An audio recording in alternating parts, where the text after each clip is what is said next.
Joe, good to see how you doing. Evening, how you been?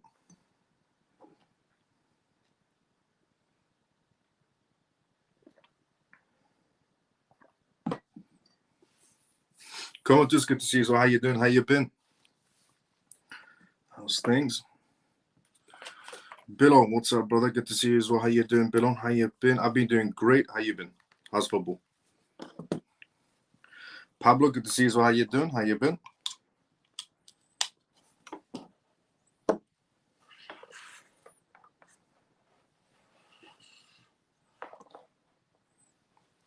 Dale, good to see you as well. How you doing? How you been? Good evening, brother Miles. Funky brother, good to see you as well. How you doing? How you been? Pablo, good to see you as well. G, good to see you as well. How you doing? Evening, all CMF. Bilon, let's go. What new for XRPs? What's new for XRP? We're going to get into that towards the end of the live regarding XRP. But there's a lot of things to cover on tonight's live, actually. We got the elections, essentially, scenario coming up of who's going to be the next president. Is it going to be Trump? Is it going to be Kamala Harris? We've got reports to go through on tonight's live as well on that matter. On the, if, essentially, Trump is chosen for the next president of the United States, what's possibly going to be happening. We have new reports that's just came in from Bernstein, which we're going to go through on tonight's live. Wall Street, the US dollar, the scenarios of war between Iran and Israel's ramping up again with the election ramping up. A lot of things are happening, a lot of reports to go through. We have CBDC news to go through as well from the US Treasury. So a new report that was also released. What's up, Miles? What's up, CMF? Kerry, good to see you. How you doing? How you been? Morning, Miles, CMF. Shelly, good to see you. How you doing? How you been? Funky evening, CMF. How you doing tonight? Let's go, funky brother. Good, bro. Very busy. Football good. We're all going to Cam next month in London, or let's go Vienna. Manny, good to see you all evening. How you doing? How you been? So let me give you a breakdown of what we're going to go for on tonight's live. By that time, everyone's pretty much tuned in for the first part of the live on tonight's live. So on tonight's episode of the CMF Live, on episode 196, we're going to be talking about analyst predictions. In terms of analyst predictions from Wall Street and major institutions, we're going to go from tonight's live. We're also going to be talking about the United Kingdom on tonight's live as well, also, because as there are many pension funds inside the United States or in South Korea or in Japan that are invested or thinking about investing into essentially Bitcoin ETFs. The UK has taken that step as well in essentially investing into pension funds for BTC. We're also going to talk about on tonight's live regarding the Deutsche Telekom communications company as well. T-Mobile has decided to get involved inside the Bitcoin space as well. We're going to go through the news topic on tonight's live regarding John Deaton, Elizabeth Warren, and the endorsements that's happening right now inside the crypto space to bring some pro-crypto essentially policies within Congress. We're also going to go through the Kraken news on tonight's live as well. Kraken has decided to expand into Australia. They've actually got some sort of licensing to be able to do that. We're going to go through the news topic on tonight's live also regarding a new stablecoin that's came out as well that's getting heavy endorsements from many exchanges and also many CEOs and executives out there as well. We're going to go through the news topic on tonight's live also regarding ETFs and the US elections as well, how that thing essentially regarding ETFs and US elections is going to be playing out. We're going to talk about Singapore on tonight's live as well. Singapore has just decided to do absolutely something amazing by advancing their tokenization regulations and policies and moving forward. We're going to go through that on tonight's live as well. We're also going to talk about on tonight's live regarding Franklin Templeton. Franklin Templeton has signaled confidence within the blockchain financial future. We're going to go through that on their new report also on tonight's live. We're going to be discussing essentially Michigan pension funds, the new S1 filings have just came in through the SEC. We now have a clue of more pension funds that are essentially endorsing the Bitcoin ETFs. We're going to go through that on tonight's live as well. We're also going to cover the US dollar regarding the market space, the oil space, the US market space, the US dollar currencies, everything to do with this election, which is about tomorrow. We're going to cover that on tonight's live as well regarding the data reports that have came out from OPEC, how things are going to be playing out in the gold market, the stock market, the crypto market, the war scenarios, everything. We're going to go through that on tonight's live as well with some data points, with some massive reports, also with some targets and deadlines that's going to be happening along the way as well. We're going to go through essentially the Iran and Israel situation as well. That is also ramping up as well. That could cause some market turbulence. That could also cause some market turbulence as well in the Iranian market space. So in the crypto market space, the stock market, the oil market, the gold market. A lot of market spaces will be affected by that war as well. We're going to also talk about the SEC on tonight's live as well regarding the filing that was done by Grayscale for their large fund capital. We're going to go through that on tonight's live as well. We're also going to cover the news from essentially the Treasury. The US Treasury Advisory Committee has released a new report on the matters of stablecoins and essentially CBDCs, which is a very important report we're also going to go through on tonight's live. So, mixture of news to go through on tonight's live. A lot of news to essentially cover from all aspects of all market spaces, everything about the world. We're going to go through on tonight's live because a lot of things have been released. So, before we go through any of that, and the first news we are going to be covering is regarding the analyst reports that have came out. But before we go through any of that, just want to say welcome. If you're watching this for the first time ever, this is the CMF Live. I am your host, as I am every single night. My name is Miles. I go by the persona Crypto Mouse, and the CMF stands for Crypto Mouse Family. This is episode 196 of the CMF Live, where I cover the most recent news that's happening around the world in terms of cryptocurrency, CBDCs, AI, politics, regulations, vital information for you to know about regarding the world completely transforming into a digital era. We're also going to be talking about the presidential elections on tonight's live, and also the war scenarios and a lot of data reports. We also do Q&As on this live as well every single night, which means if you have any questions, put them down inside the comment section. I'll be more than happy to answer any questions you may have. We are live right now on X and YouTube. I just want to say thank you so much to everyone on X and we notifications. Thanks so much to everyone on X right now who's liking this live, who's retweeting this live, putting a comment outside the live as well. Thanks so much to everyone on YouTube who's watching this right now, also putting a like on the video as well. Now, also, the disclaimer of this live, as always, is not financial advice, not political advice, and whatever I say is only for entertainment purposes. So, welcome to the CMF Live. If you're watching this for the first time ever, and if you're regular, let's go CMF. The live show has officially started now. But before we go for the first news, let's go inside the comment section first, and then we go straight into the first news. So, let's see what's going on first inside the comment section. Then we go straight into the first news. A lot of news to cover, a lot of data points, reports to cover on CBDCs, the war scenario, the elections, everything. Let's see what's going inside the comment section first, and then we go straight into that. T, hello, Miles and family. Good to see you as well. T, how you doing? CMF, are you still buying XRP, or do you buy other coins or buy nothing? Mixture, I would say, but you're asking the CMF. What's going on with the market? A lot of things are happening in the market. If Kamala wins, means CBDC soon, pretty much, yes. Will there tomorrow's be winner, or will there be voting closing? We're going to get some announcements of tomorrow, who is essentially going to be running the show.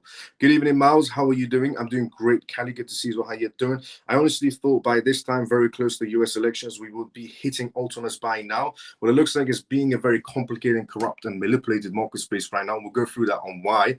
Is Israel the good guy? Well, in this scenario, it depends on which war you're looking at, the Iranian versus Israeli war. Yes. Good evening, Miles and CMF. Free and Feather, good to see you as well. How you doing? Lena, hello, Miles. Good to see you as well. Lena, how you doing? How you been? Morning, Miles and CMF. Solomon, good to see you as well. How you doing? Good evening, Miles and CMF. Good Spooner, good to see you as well. How you doing? So, let's go for the first news on tonight's live, which is analyst reports. So, analysts have predicted that Bitcoin could, now, by the way, this is the highest, essentially, you could say potentially Bitcoin reaching from a report that's just came out. And this is a report by Bernstein. So analysts have predicted that Bitcoin could reach $200,000 in this cycle and possibly reach $1 million by 2033, based on election outcomes right now, tomorrow coming out. With the elections scheduled for November 5th, market observers and investors are keenly anticipating the outcomes and the impacts on Bitcoin's value and the cryptocurrency market space in general. Historically, Bitcoin's price on US election days has consistently established a floor, sparking notable rallies. As the leading cryptocurrency, Bitcoin has seen its market dynamics influenced by major political events so far, especially in the US, which remains a financial powerhouse. This year, the stakes are essentially practically higher than ever before, with Donald Trump and Kamala Harris presenting contrasting visions for the future of cryptocurrencies. Donald Trump, representing the Republican Party, has positioned himself as a pro-cryptocurrency candidate. He has pledged to transform the U.S. into a global hub for crypto industries and proposed the integration of Bitcoin into the national treasury. These proposals have gathered significant attention from the crypto communities, aligning with their preference for delicate and also the liberal marketplace policies. Kamala Harris has struggled to resonate with the cryptocurrency enthusiasts, despite promising to establish regulations and aid minority groups. Her platform is viewed as a continuation of the current administration that's going on, which is horrendous inside the United States, which has not been favored by the crypto industry or any sort of market space, to be fairly honest. This perception aligns her more with stability than essentially any radical changes, and many inside the crypto space favor Trump rather than her. Financial analysts from Bernstein have essentially positioned a Trump victory. Now, this is another well-established essentially institution coming forward with a new report saying that they presume that Trump is clearly the winner for the next president of the United States. So the financial analysts from Bernstein have positioned that Trump victory could propel Bitcoin's price to $90,000 in the short term due to his favorable crypto policies. On the other hand, a win for Kamala Harris sees Bitcoin's price adjusting to around $40,000, reflecting investor uncertainty about her regulatory stance. This is a report from Bernstein. Regardless of the election outcomes, the long-term outlook for Bitcoin still remains bullish, but the short-term can be changed a lot more faster with Trump in power. Analysts believe that Bitcoin's inherent qualities and growing mainstream acceptance will continue to drive its price upwards. Bernstein's projections suggest that Bitcoin could reach $200,000 during this cycle and potentially hitting 1 million by 2033. Adding this week's financial drama, the US will announce its new interest rates on Thursday. Also, a combination of a Trump victory and a significant cut, essentially interest rate cuts, could act as a powerful catalyst for Bitcoin and the cryptocurrency market space, potentially ushering in a new era of presidential price increases. It is true, a cherry on top would be rate cuts. If we get Trump as the next president of the United States, absolutely amazing. The market reacts in a completely positive way. Second, if we get rate cuts on top of that, is genuinely a cherry on top of that scenario. Now, that was the first report that came in from Bernstein. Let's go to the comment section first, and then we go straight into the next news, which is regarding the United Kingdom. The United Kingdom has done something they've never done before. But before I tell you that, let's go to the comment section first. And what the report from Bernstein said, essentially, is correct. Now, the price points of what essentially the price points they're talking about is what Bernstein's analysts predict the market space can reach to. But on the matters of essentially Trump victory is a positive for the crypto space, in my point of view, that's also guaranteed as well. Also on the points of Wall Street and many hedge funds, same scenario as well. We've had a lot of reports coming in from essentially Standard Chartered Bank, essentially Deutsche Bank, in general, Morgan Stanley, Blackstone reports. There's been a huge list that I've been sharing on this live every single night regarding essential reports that have came out, all similar talking points. Trump wins, everybody's happy, market's doing higher prices. Kamala wins, everybody's doomed. Now, so what they have said is completely true. Now, the price points is what they're guessing the markets could reach into. But before we go for the next news, let's consider the comment section first regarding the UK is what we're talking about next, and Bitcoin and pension funds, something that's never happened before at all. By the signs of things, it's going to take at least until Friday until we find out who wins. By the looks of it, yes, but we're going to have a better idea coming out tomorrow.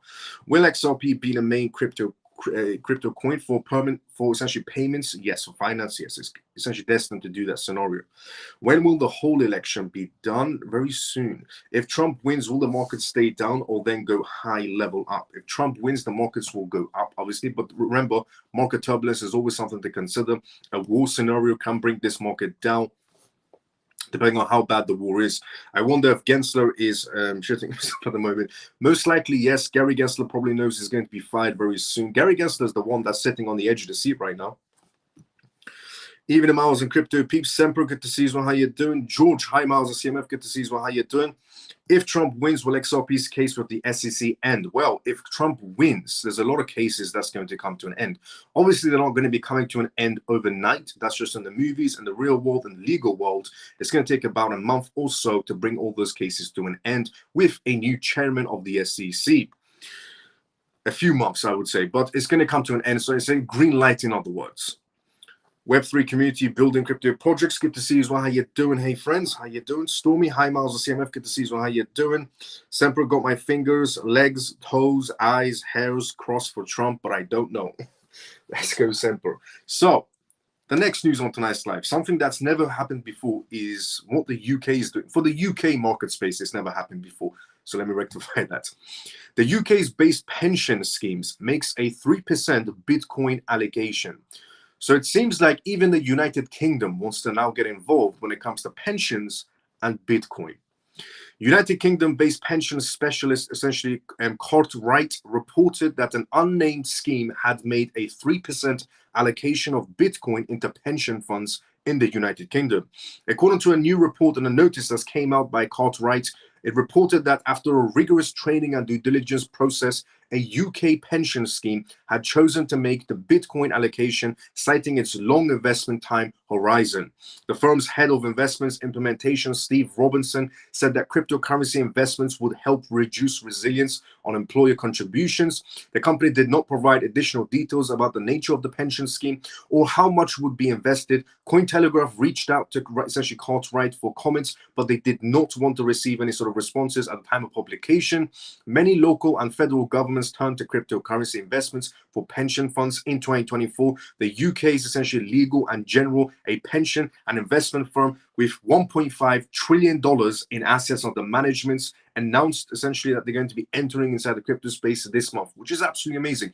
A $1.5 trillion assets under management pension fund in the UK has now just entered the crypto space, starting with Bitcoin back in their pension funds.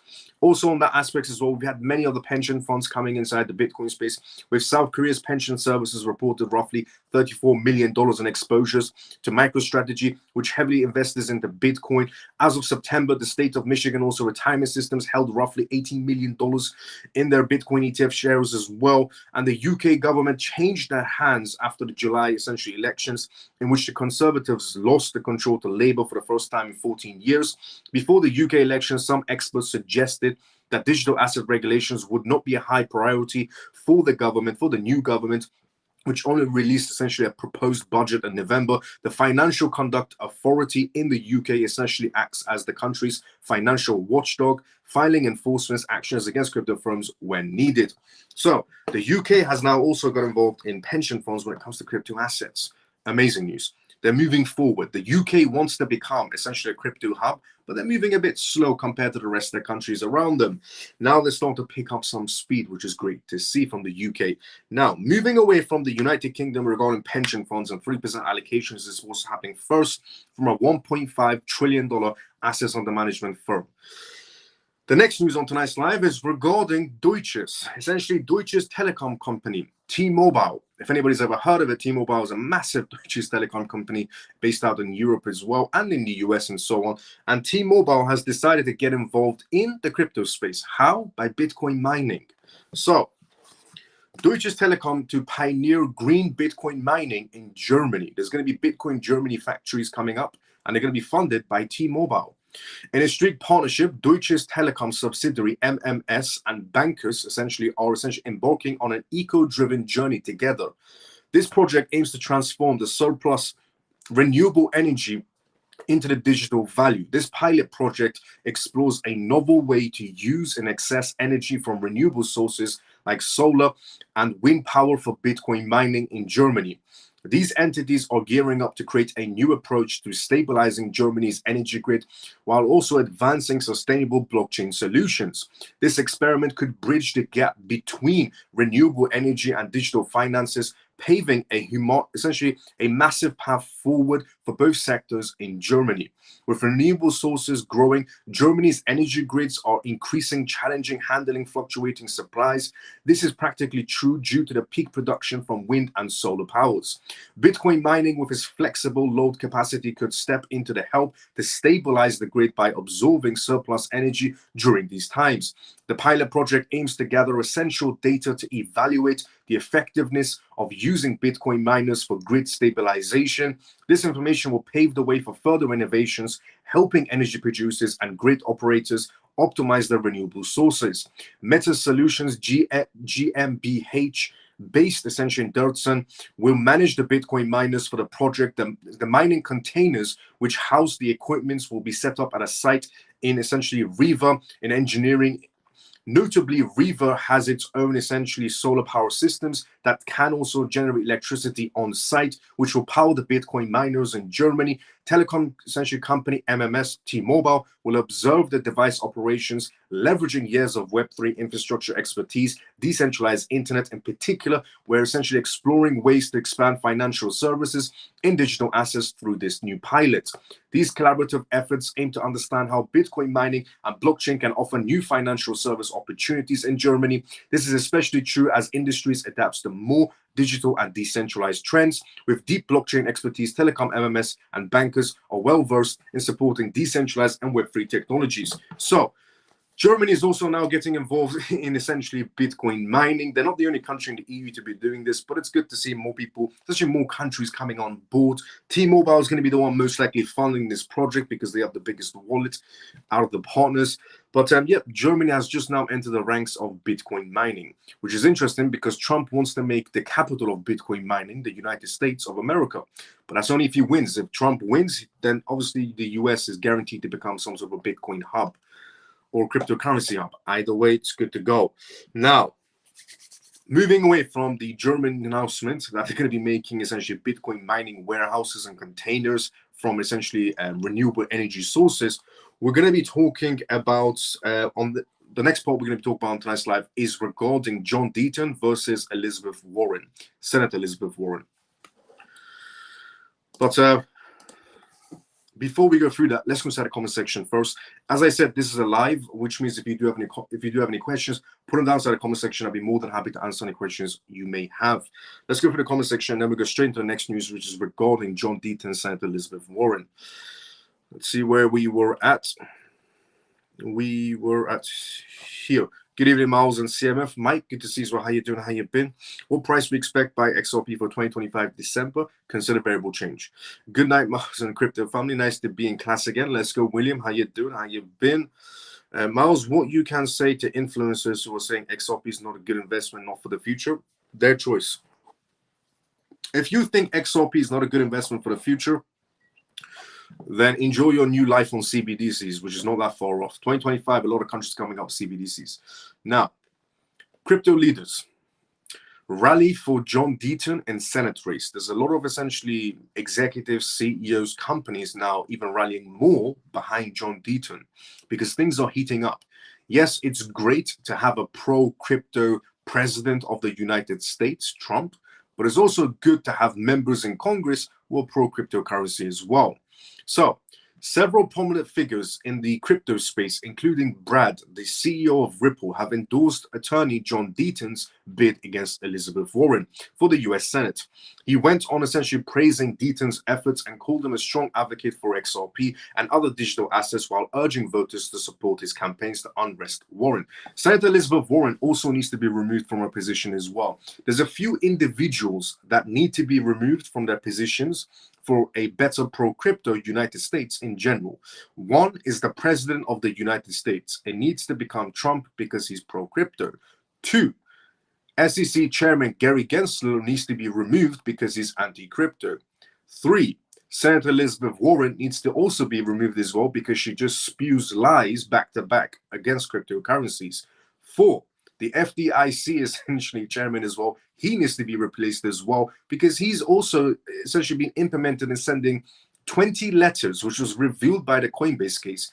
He sent 20 letters to all United States banks telling them to not work with crypto companies and sidetrack them completely. So those four people need to be replaced for an absolute pro-crypto United States moving forward entirely. So John Deaton's campaign is distinguished by essentially baptism backing from influential entrepreneurs are coming out right now. He has secured favorable remarks from wealthy personalities such as Tesla CEO Elon Musk is backing essentially John Deaton. Mark Cuban, the same guy that's essentially supporting Kamala Harris, is supporting John Deaton against Elizabeth Warren. So at least he has brain cells in that scenario. Mark Cuban, who's backing Kamala Harris, both they essentially view John Deaton as a fresh voice in new divided political landscape. John Deaton remarked essentially that their endorsements show his appeal across party lines, and he highlighted his moderate position in a highly polarized environment. Besides Elon Musk and Mark Cuban, Coinbase's CEO Brian Armstrong has also endorsed John Deaton, indicating the growing influence of the crypto space in politics. Brian Armstrong underscored John Deaton's understanding of crypto issues while criticizing Elizabeth Warren's regulatory approach too restrictive for the industry. John Deaton's campaign promotes a balanced policies that aim to bring essentially change to the current regulatory environments. John Deaton's campaign also focuses on the need for clearer and much more fairer regulations for crypto policies. He has also consistently advocated for policies and to protect digital asset holders while fostering responsible growth inside the blockchain sector. This message has resonated with many inside the crypto communities who essentially see him as a candidacy, as a path forward for more sensible regulations. In recent public debates as well, Warren challenged John Deaton and the substantial financial support he has received from the crypto industries. She questioned how these donations might influence his policies. Senator Elizabeth Warren's long criticized digital assets and supported restrictor regulations and policies, which many view as burdensome for the entire industry. In contrast, John Deaton believes his candidacy represents a push forward for common sense, which I completely agree with 1,000,000,000%, because Senator Elizabeth Warren spews so many lies, it's absolutely laughable at this point. And she has been called out on the majority of her lies, but she still lies. She's a politician, she can't help it. Politicians lie. It's like a drug, they can't stop it. Ripple's endorsement of John Deaton shows the industry's commitment to essentially electing leaders who favor innovation in crypto. Besides Brad, Ripple also aligns its goals with John Deaton's vision for industry-friendly policies. However, John Deaton's face considerable challenges inside this race right now. Despite strong endorsements, recent polls show that Warren has a substantial lead among Massachusetts voters. The state's Democrats' leadings add to John Deaton's challenges, especially with Vice President Kamala Harris expected to lead the presidential race in Massachusetts. As the election nears, John Deaton's campaign reflects the crypto community's efforts to ensure meaningful representation inside of US politics. So John Deaton essentially is slightly losing to Senator Elizabeth Warren. People are voting more in Massachusetts for Senator Elizabeth Warren than John Deaton. It's almost like people don't learn from their mistakes. If Senator Elizabeth Warren didn't do anything since the day she came into office until now, what makes you think she's going to make a difference again? So how about you let some fresh faces come inside essentially politics? Now, moving away essentially with the John Deaton scenario, Senator Elizabeth Warren, with John Deaton slightly lacking behind her right now, we're going to talk about Kraken next, because Kraken has decided to expand into the Australian market space, which is great for cryptocurrencies. And also it's good to see Australia being a little bit more crypto friendly. They slowly started bringing out some regulations not to get left behind out of other jurisdictions around the world, which is great to see. But before we go for the Kraken news, let's go to the comment section first. As I said, essentially this is a live, which means, if you do have any questions, put them down inside the comment section. I'll be more than happy to answer the questions you may have. Now, let's see what's going inside the comment section. Good evening, Miles and CMF. Orphan, good to see you as well. How you doing? How you been? If you only have CBDCs, can you escape the matrix or you're stuck for life? If you only have CBDCs in the CBDC world, you're pretty much done for. If you think that about XRP, I think you should go to a yeah, Miles, if I got a small budget, how much XRP can I buy and save from CBDC slavery? Depends whatever your budget is. And if you look, if you hold longer than others, you'll be good to go. Sorry about that, everyone. Apologies.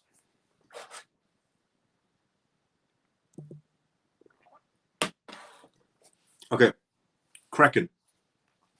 Moving away from Senator Elizabeth Warren and John Deaton, and John Deaton is trying to bring a lot of change, and I hope he does win, and that Senator Elizabeth Warren gets sacked the same way Gary Gensler is going to get sacked.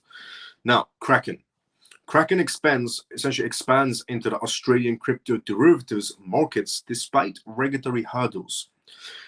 As a strict effort to reclaim the grounds in the Australian crypto market space, Kraken, an American-based exchange, has reportedly unveiled a selection of Australian crypto derivatives for Australia's wholesale market.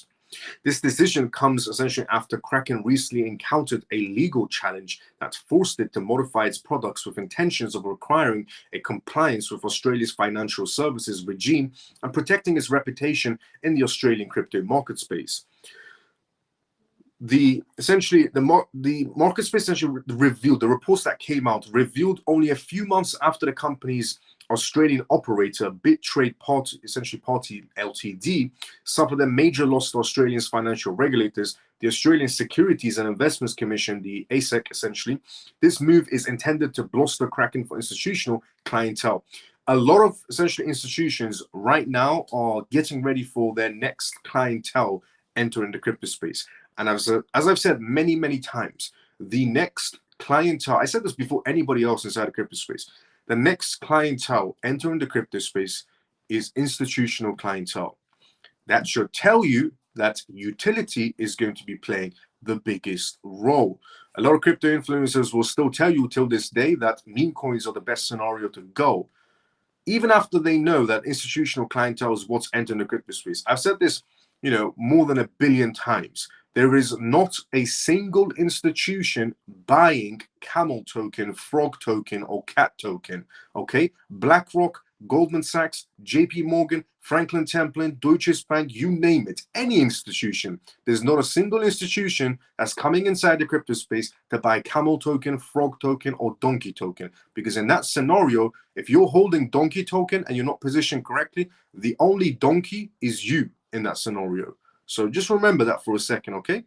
Institutional clientele is what's happening. Not a single institution is lining up to buy camel token. They're all lining up to buy legitimate assets inside the crypto space. So position yourself correctly. The oldest saying inside of any market space, the crypto market space, the real estate market space, the stock market, any market space, the oldest saying is what? Follow the money. And the next money that's coming inside the crypto space is institutional money. And do you think their money is going to go towards camel token or legitimate crypto assets?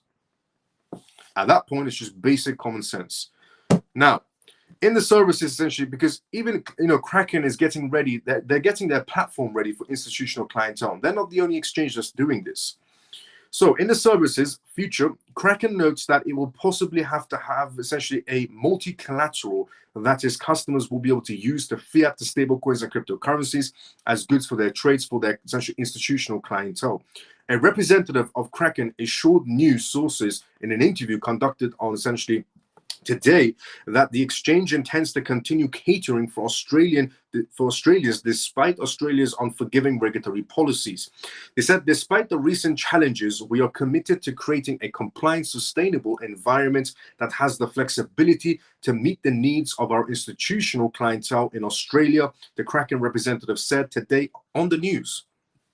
Kraken has ensured that these products will be available for Australian wholesale clients through its licensed brokers, and hence this re-establishment, its compliance with the assortments of Australian rules and regulations, whereas some other trading platforms allow their customers to engage with speculation through the use of contracts or the speculation of title without having to own the basis of the assets and require themselves. Kraken's model safeguards essentially its clients from providing such essentially contracts while essentially forging a more compliant way for its clients to potentially profit from the financial market space. And launching essentially Australia's crypto derivatives for the wholesale customers in Australia is an audacious move or an attempt made by Kraken at a time when other comparisons and rivals have been holding back by regulators.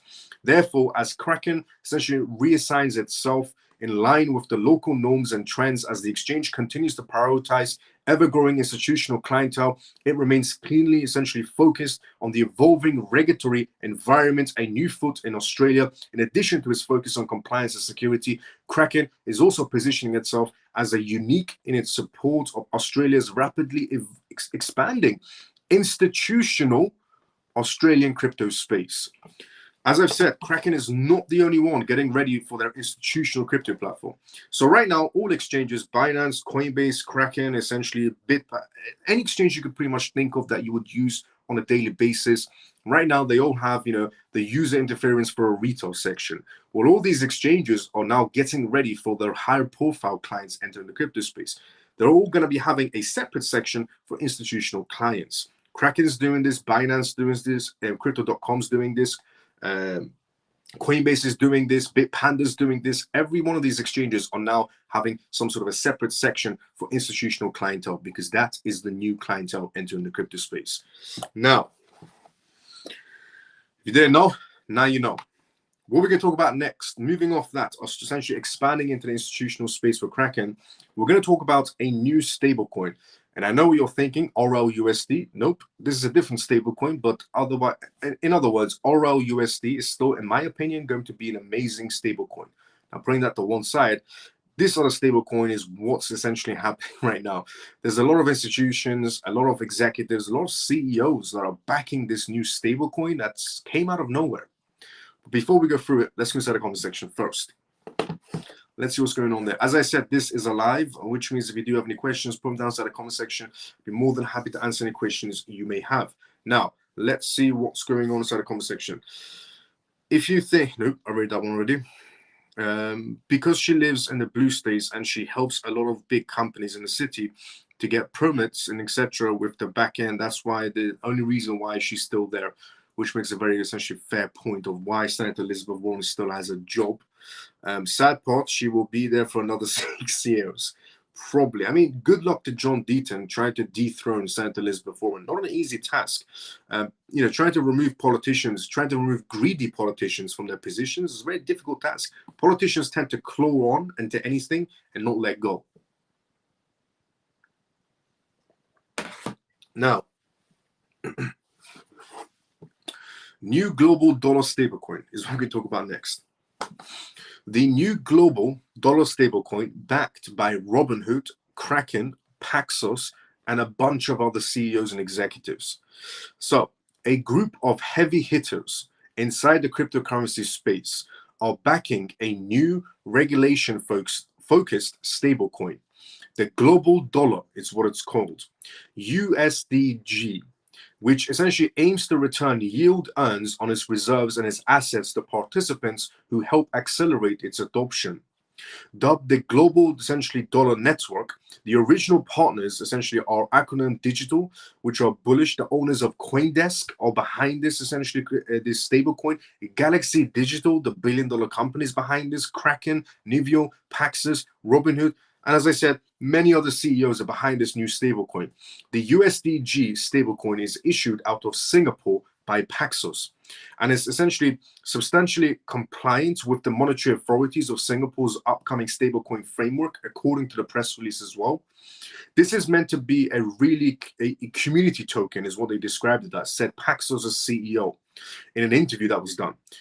And he also went on to say anybody can join the Global Dollar Network and acquire rewards for their activities. We're distributing something like 97% of the economies.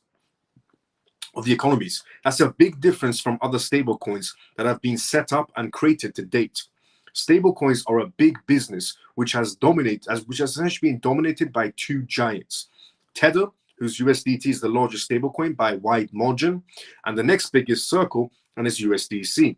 Unlike the new USDG that's coming out, both Tether and Circle retain all interest from reserves.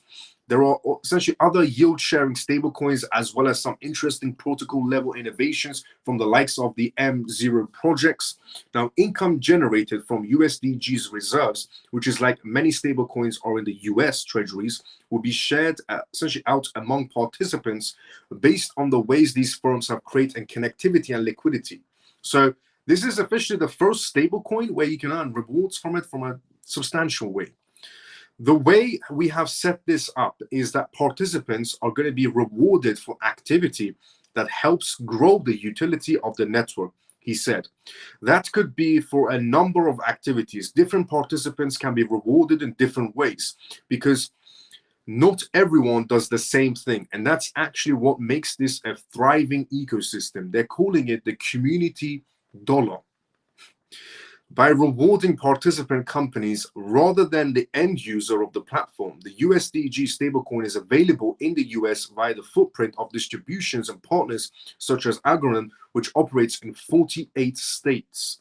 DBS Bank, Southeast Asia's largest bank by assets, will also be serving as the primary banking partner for this essential launch of this cash management and custody of USDG reserves. Now, I revealed once that essentially DBS Bank is behind some sort of a stablecoin as the backbone of it, but I didn't reveal what the stablecoin was or what essentially skills this stablecoin had and what are the partners they had, which now you know. This is the world's first ever community stablecoin is what they're calling it, where if you help expand this stablecoin, you get rewards from the community. For example, if you help and share USDT, you get nothing in return. If you help share USDC, you get nothing in return. But if you help share the utility of essentially this new global stablecoin, the community stablecoin, you get rewards. So it's something new that's never happened in stablecoins, you could say. Now, moving away from the Global Dollar Project to a list of company CEOs who are behind this project, to what we're going to talk about next, which is call options. These cryptos, ETFs, are call options on the US elections. So we're going to talk about the ETF market space and the US elections, which is tomorrow, or right now, you could say, even because today is the 5th. But before we go through that news, let's go inside the comment section. As I said, this is a live, which means if you do have any questions, put them inside the comment section. I'll be more than happy to answer any questions you may have. Let's see where you are at inside the comments. So we were here. Miles, will you say 10,000 XRP is a good amount? It's a great amount. Yo, Miles, Nox, good to see you as well. How you doing? Why now so much stable coins? Because regulations are about to pass. The first possible regulations to pass much more easily are stablecoin regulations rather than the rest of the crypto space. Why? So that's why there's so many stablecoins coming out of the woodworks. Do you think USDG will rival RLUSD? Yes, up to a certain extent. But look, here's the thing. Yes, essentially USDG, this new stablecoin that's coming out, the community stablecoin, the global dollar is what they're calling it as well. Yes, it's going to have essentially massive footprint inside the crypto space, inside the stablecoin space. But what essentially Ripple has as an edge for RLUSD is all the institutional partners it does have. All the institutional partners that Ripple has are more likely to use Ripple stablecoin because they trust Ripple. You see, there's one major issue with any stablecoin. Well, two. There are two major issues with any stablecoin. Issue number one, depegging. If depegging ever happens, then that stablecoin is pretty much done for, depending on how much time it takes for it to repeg. Two, liquidity. A lot of stablecoin, essentially, companies do lie about their liquidities. Tether got fined once for $14 million for not actually having the liquidity that essentially said that they had behind the stablecoin a very long time ago. And USDC depegged once. These are two critical major issues for essentially any stablecoin. Now, for Ripple's edge, the companies that already work with Ripple, they trust Ripple. They know that Ripple is going to be having, essentially liquidity at all times, 24/7. Not only that, Ripple has said they're going to be sharing transparency every month on the essentially liquidity that's backing their stablecoins. Two, there's a very, very minimal chance that there will ever be a depegging scenario essentially with Ripple's stablecoin compared to this new stablecoin coming out. And three, if you think even for a second, just because there are many executives or essentially CEOs behind this new stablecoin, that means something, not really. If you really think about it, FTX exchange had a lot of venture capitalist companies, big companies, politicians behind it, institutions behind it, banks behind it. And what happened to FTX? So just because it does have a list of essentially executives and CEOs behind this new stablecoin, it doesn't mean it's going to stand its ground. It can always just depeg or not have the liquidity it said it had. But with Ripple having that edge, we know for a fact it's always going to be having liquidity, and we know for a fact essentially it's never going to depeg. So that is the bigger difference between RLUSD, not just this new stablecoin, but any stablecoin. Ripple is the competitor to any of these stablecoins. Now, I think, but great question, Kerry, great question.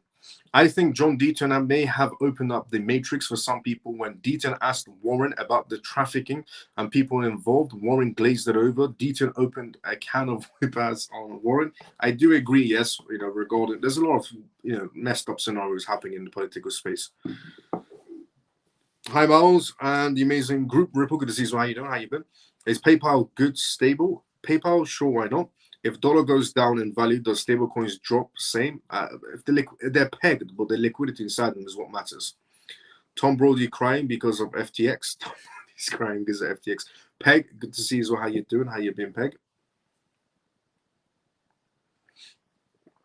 Now, let's go through some reports, some data on that sense. Here we go. These cryptos, ETFs, are call options on the US elections. Now, we know for a fact there are quite a few ETFs that have been applied right now. So we know there's 3 essentially XRP ETFs on the line. There's 1 Solana ETF. There used to be 2 Solana ETFs on the line, but now there's only 1 Solana ETF on the line. And there's a few other essentially ETFs that are, essentially being applied to get some sort of a response from the SEC, which the SEC has not bothered to look at, essentially at any of them, except the Grayscale Large Fund, which we're going to go from tonight's live as well. Now, ETFs are going to play a massive role as well in the institutional space, because ETFs will eventually lead into, especially the large fund that Grayscale is creating is going to be ending up on the equivalent to a S&P 500 scenario. Now we're going to go through the scenarios of US elections and the ETFs, the crypto ETFs that are right now waiting to get approved. So these crypto ETFs are call options on the US elections. The United States presidential election, that's going to be today, could determine the fate of more than half a dozen proposed cryptocurrency exchange traded funds, ETFs, waiting on the green line from regulators. In 2024, asset managers submitted a flurry of regulatory filings to list ETFs holdings in altcoins, including Solana, XRP, and Litecoin, among other ETFs that have been applied but not been looked into by the SEC and Gary Gensler. Issuers are also waiting on approval for several planned crypto index ETFs designed to hold diverse basket of tokens. In effect, these essentially filings are call options on a Trump victory. All these ETFs right now that are waiting in line for the SEC to even look at them, they're all essentially betting on a Trump victory. If Kamala Harris wins, then you can pretty much kiss the ETFs goodbye for another 4 years. Or maybe through some lawsuits, we'll probably see 1 or 2 ETFs squeeze out of the SEC. So that is essentially what they're betting on. And here's the thing. So this is a report from Eric. And if you're wondering to yourself, who the hell is Eric? Eric is a Bloomberg ETF specialist analyst.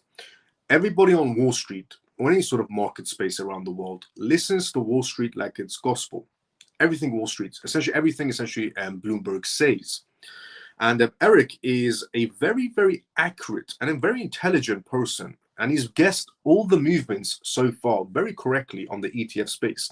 Eric from Bloomberg was the first one to say that in January, it's going to be happening regarding Bitcoin ETFs. And from then on, Eric has been pretty much correct on every announcement he has made on predictions from his own sources. Now, Eric came forward and said this. And essentially, he said the elections, and this is just Eric's report. So in effect, these filings are call options on a Trump victory in the US presidential race, Eric said, an ETF analyst at Bloomberg Intelligence. The election pits Republican nominee Donald Trump, who has said he wants to make America the capital of the crypto world, against Democratic Kamala Harris, who has been essentially quiet on the entire industry. Under President Biden, the Vice President Kamala Harris's boss, the U.S. Securities and Exchange Commission, SEC, has taken aggressively regulatory stance towards crypto assets, bringing upwards of 100 regulatory actions against industries and companies, which is true and ridiculous, honestly. 100 lawsuits is what the SEC is looking at right now. 100 lawsuits of crypto lawsuits they have going on right now. So if you see a Trump victory, which essentially watch this space, and if you see a Harris victory, this is the words of Eric, who's been correct so far in the entire market space from Bloomberg. He said, if you see a Trump victory, watch this crypto space. And if you see a Kamala Harris victory, just forget about it for a couple of years, is what Eric said during the Plan B Forum conference in Laguna, Switzerland. Eric said, if Trump wins, then happy days. Crypto is going to be doing quite well for itself. We're going to get regulations coming in, policies coming in, countries turning into crypto hubs, and so on. And if Kamala Harris wins, Eric said, forget about it for a couple of years. Crypto is not going to be happening under her watch. Here's what to expect about the crypto ETF issuers if Trump essentially wins on November 5th. So these are some data points. In June, the fund issuers Van Eck and 21 shares each filed an S1 register to essentially for sold ETFs on the SEC. Right now, we have these particular essentially Solana ETFs on the line. On October 30th, crypto asset manager Canary Capital followed suit, filing for essentially a Solana ETF of its own. The SEC greenlighted spot Bitcoin ETFs and essentially Ether ETFs list in June, essentially in January and July. Even so, it's unlikely that the approval of an Ether will result in a large wave of approvals for other types of crypto ETFs, said the co-founder president of 21.co. He told Cointelegraph back in June. 21.co is the owner of crypto ETF issuers 21 Shares. The SEC has repeatedly essentially asserted that Solana, unlike Bitcoin and Ethereum, is a security. But plans essentially for a Solana ETF listing are still in play. The companies that have filed in for a Solana ETF, only one of them has drawn the application back. The other two are still there. Now, Matthew, the Van Eck head of digital assets and research, said this. Van Eck believes Solana is a commodity, much like Bitcoin and Ethereum. Matthew said, we remain committed to advocating this position to appropriate regulators. Meanwhile, in October and November, Canary Capital, Bitwise, and 21 Shares each filed for proposed XRP ETFs. And Canary Capital also filed to register a spot, essentially Litecoin ETF as well. On October 29th, Securities Exchange NYC Akara also asked the SEC for permission to list shares of Grayscale's digital large cap fund, which is essentially a combination of Bitcoin, Ethereum, Solana, XRP, and AVAX. They proposed the rule change, if adapted, would represent the first national securities exchange rule set permitting the listings and tradings of shares of multi-crypto assets, Grayscale said. Grayscale faces a completion from other proposed index funds, including those from asset managers, Hashdex, and Franklin Templeton. But GDLC, the large cap fund, is a unique, essentially, fund, including altcoins such as Solana, AVAX, and essentially XRP. Crypto index ETFs are currently limited to Bitcoin and Ethereum because those are the only two digital assets that the SEC has authorized, essentially, so far, including the ETFs. So far, Catalin said, the head of investments research at the crypto bank Saigon, in a Cointelegraph interview, and went on to say essentially that the next logical step for the crypto market in general is index ETFs, because indices are efficient for investors. And just like how people buy the S&P 500 essentially in an ETF, this will be the same in crypto space as we move forward, which it will do. The more we start bringing in the regulations, the correct regulations, the correct policies, then the higher the chance we have of implementing crypto assets even more into the traditional financial market space, or the traditional Wall Street market space, you could say. But yes, it's all true. But there are many, many essentially ETFs right now waiting for a Trump victory, believe it or not. These ETFs, the only chance they have, these ETFs right now, the Canary ETF, the Bitwise ETF, the essentially 21 Shares ETF for XRP as well, the only chance they have is a Trump victory to be ever looked into, because the current chairman of the SEC will not be looking into any of these ETFs whatsoever.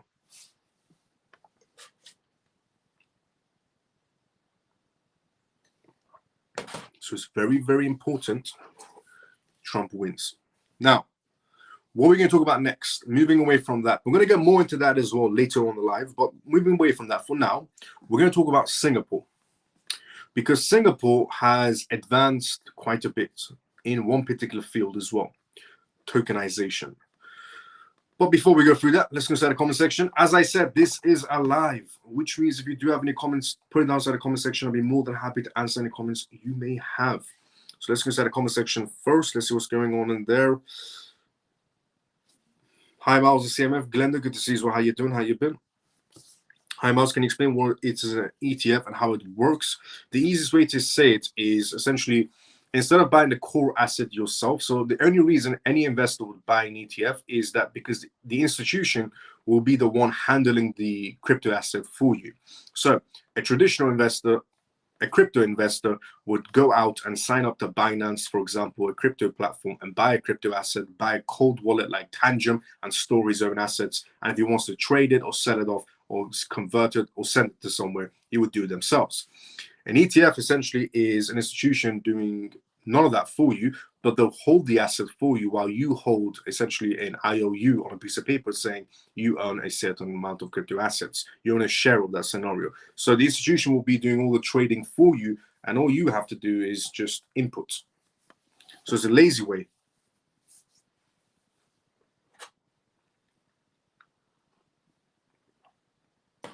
And when I say lazy way, I genuinely mean it. There was a report that came out on why people would invest into, for example, Bitcoin ETFs and not Bitcoin. And the number one answer on that study report that came out was they preferred someone else to handle their assets for them because they couldn't be bothered to learn what is Bitcoin, how to use a wallet, hot or cold, how to use an exchange, or couldn't even bother to research anything. And they just wanted to have some sort of input inside of this digital space. So it's the lazy option if you want to go for an ETF. Also a very bad option in my scenario, but ETFs bring a lot of money for the retail section as well. So there are positives on ETFs, many positives. The institutions have all the money. Happy Pisces, good to see you as well. How you doing? How you been? So it's just somebody else handling essentially your assets for you. Hello, Miles. Scott, good to see you as well. How you doing? My theory, the Dems are holding back crypto so normal people don't get any crypto before CBDCs, where they can have us trapped. Possibility, high possibility. Why is it only an American can make an ETF? It's not only America that has essentially ETFs. Hong Kong has several ETFs. Brazil has several ETFs. Brazil has a Solana ETP as well. The UK has an ETP, which is similar, but ETP is actual assets backing it. But many jurisdictions around the world have their own versions of ETFs. It's just the US market space, there's a lot more higher numbers on the ETF space, but not just America. How are things going for XLM, XDC, ACH, and HBAR during this time? Well, those particular assets are assets that need regulations. Otherwise, they can't thrive too much. They need regulations because they're all inside the financial space. Now, good to see you all, Scott. Share the live, everyone. Let's go, Scott. Singapore. Singapore has advanced in asset tokenizations with the new essentially MAS frameworks. The Monetary Authority of Singapore has announced a multi-pronged effort to advance the commercialization of assets and tokenization.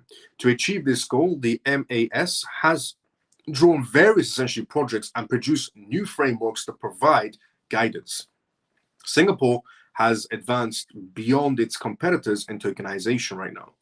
So they did a massive event and they were talking about it. These are the bullet points and the things that were said at this Singaporean event for tokenization. Speaking at the first ever MAS Layer 1 Summit, Deputy Managing Director Ling Sing Chong reviewed the success of large financial institutions participating in Project Guardian by the Bank of International Settlements, and demonstrating the potential for tokenization in foreign exchange and funds. Over 40 institutions have carried out more than 15 trials across 7 jurisdictions using 6 currencies. The central banker also identified the limitations of these trials. No one has really succeeded in achieving scale when it comes to tokenization. Many promising use cases have not yet gained industry-wide traction. Further, there is a need for supporting infrastructure to enable good use to scale beyond individual frameworks. To deploy tokenized assets at scale, liquidity infrastructure, standardized frameworks, and common settlement assets are needed, he said at the event. The MAS is addressing each of these major issues inside the tokenization space. Launched in 2022, Project Guardian already facilitates a deepening liquidity through capital raising, secondary trading, and asset servicing and settlements, the MAS said in a statement. To address infrastructure needs, the MAS Global Layer 1 launched in 2023, developed by the BNY, Citibank, JP Morgan, MUFG, and Societe Generale Forge, will expand its scope essentially in the coming years. Euroclear and HSBC will join this initiative as it develops principles for use and ecosystems. The Project Guardian Industry Group created 2 frameworks for the implementation of tokenization that were also published on November 4th. The Guardian Fixed Income Framework integrates international organization standards and principles into the guide to implementing tokenizations in debt, essentially capital market spaces. And the Guardian Fund Framework recommends best practices for fund tokenization. This includes the Guardian's composable token taxonomy. And finally, the SGD testnet will also be made available to facilitate access to essentially mutually agreeable tokenized money for payments and security settlements. Participants in Project Guardian and Project Orchid will participate using Singaporean dollars wholesale central bank digital currency CBDC, which is the most important factor here. There's still a lot of people inside the crypto space that are not fully aware that tokenization is not only limited to crypto assets. Actually, the biggest essentially part when it comes to tokenization is CBDC tokenization. That's what majority, about 99.9% of banks and major institutions and the Bank of International Settlements are all working together for tokenization and CBDCs, not tokenizations and crypto assets, but tokenizations and CBDCs is what they're working with. And Project Orchid also developed use cases for retail CBDCs and introduced the concept of essentially proposed bond money, a form of programmability which will be implemented on the testnet. And this new, essentially major news that's coming out of Singapore, they're doing all of this on the Singaporean wholesale CBDC with multiple banks and the banking institutions through CBDC tokenizations.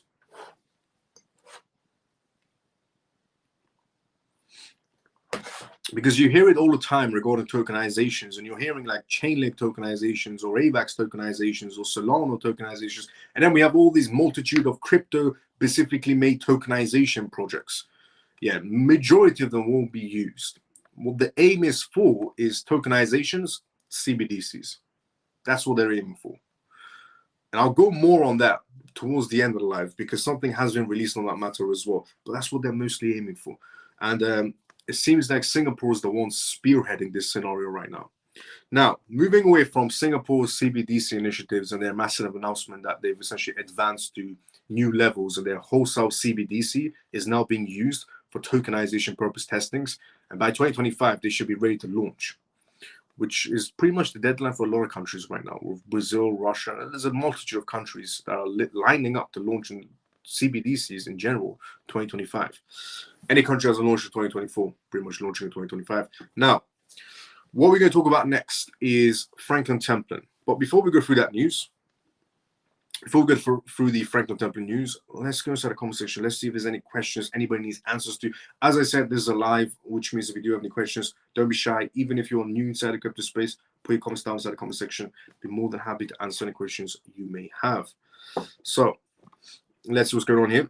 All they wanted to do is say if somebody asked them, do they hold Bitcoin? Yes, I have multiple ETFs. You ever hear they're trying to keep up the Jones, but they don't do anything? Yes, pretty much. Hello to my CMF on YouTube. Let's go, Scott. And I think that's it pretty much for the comments.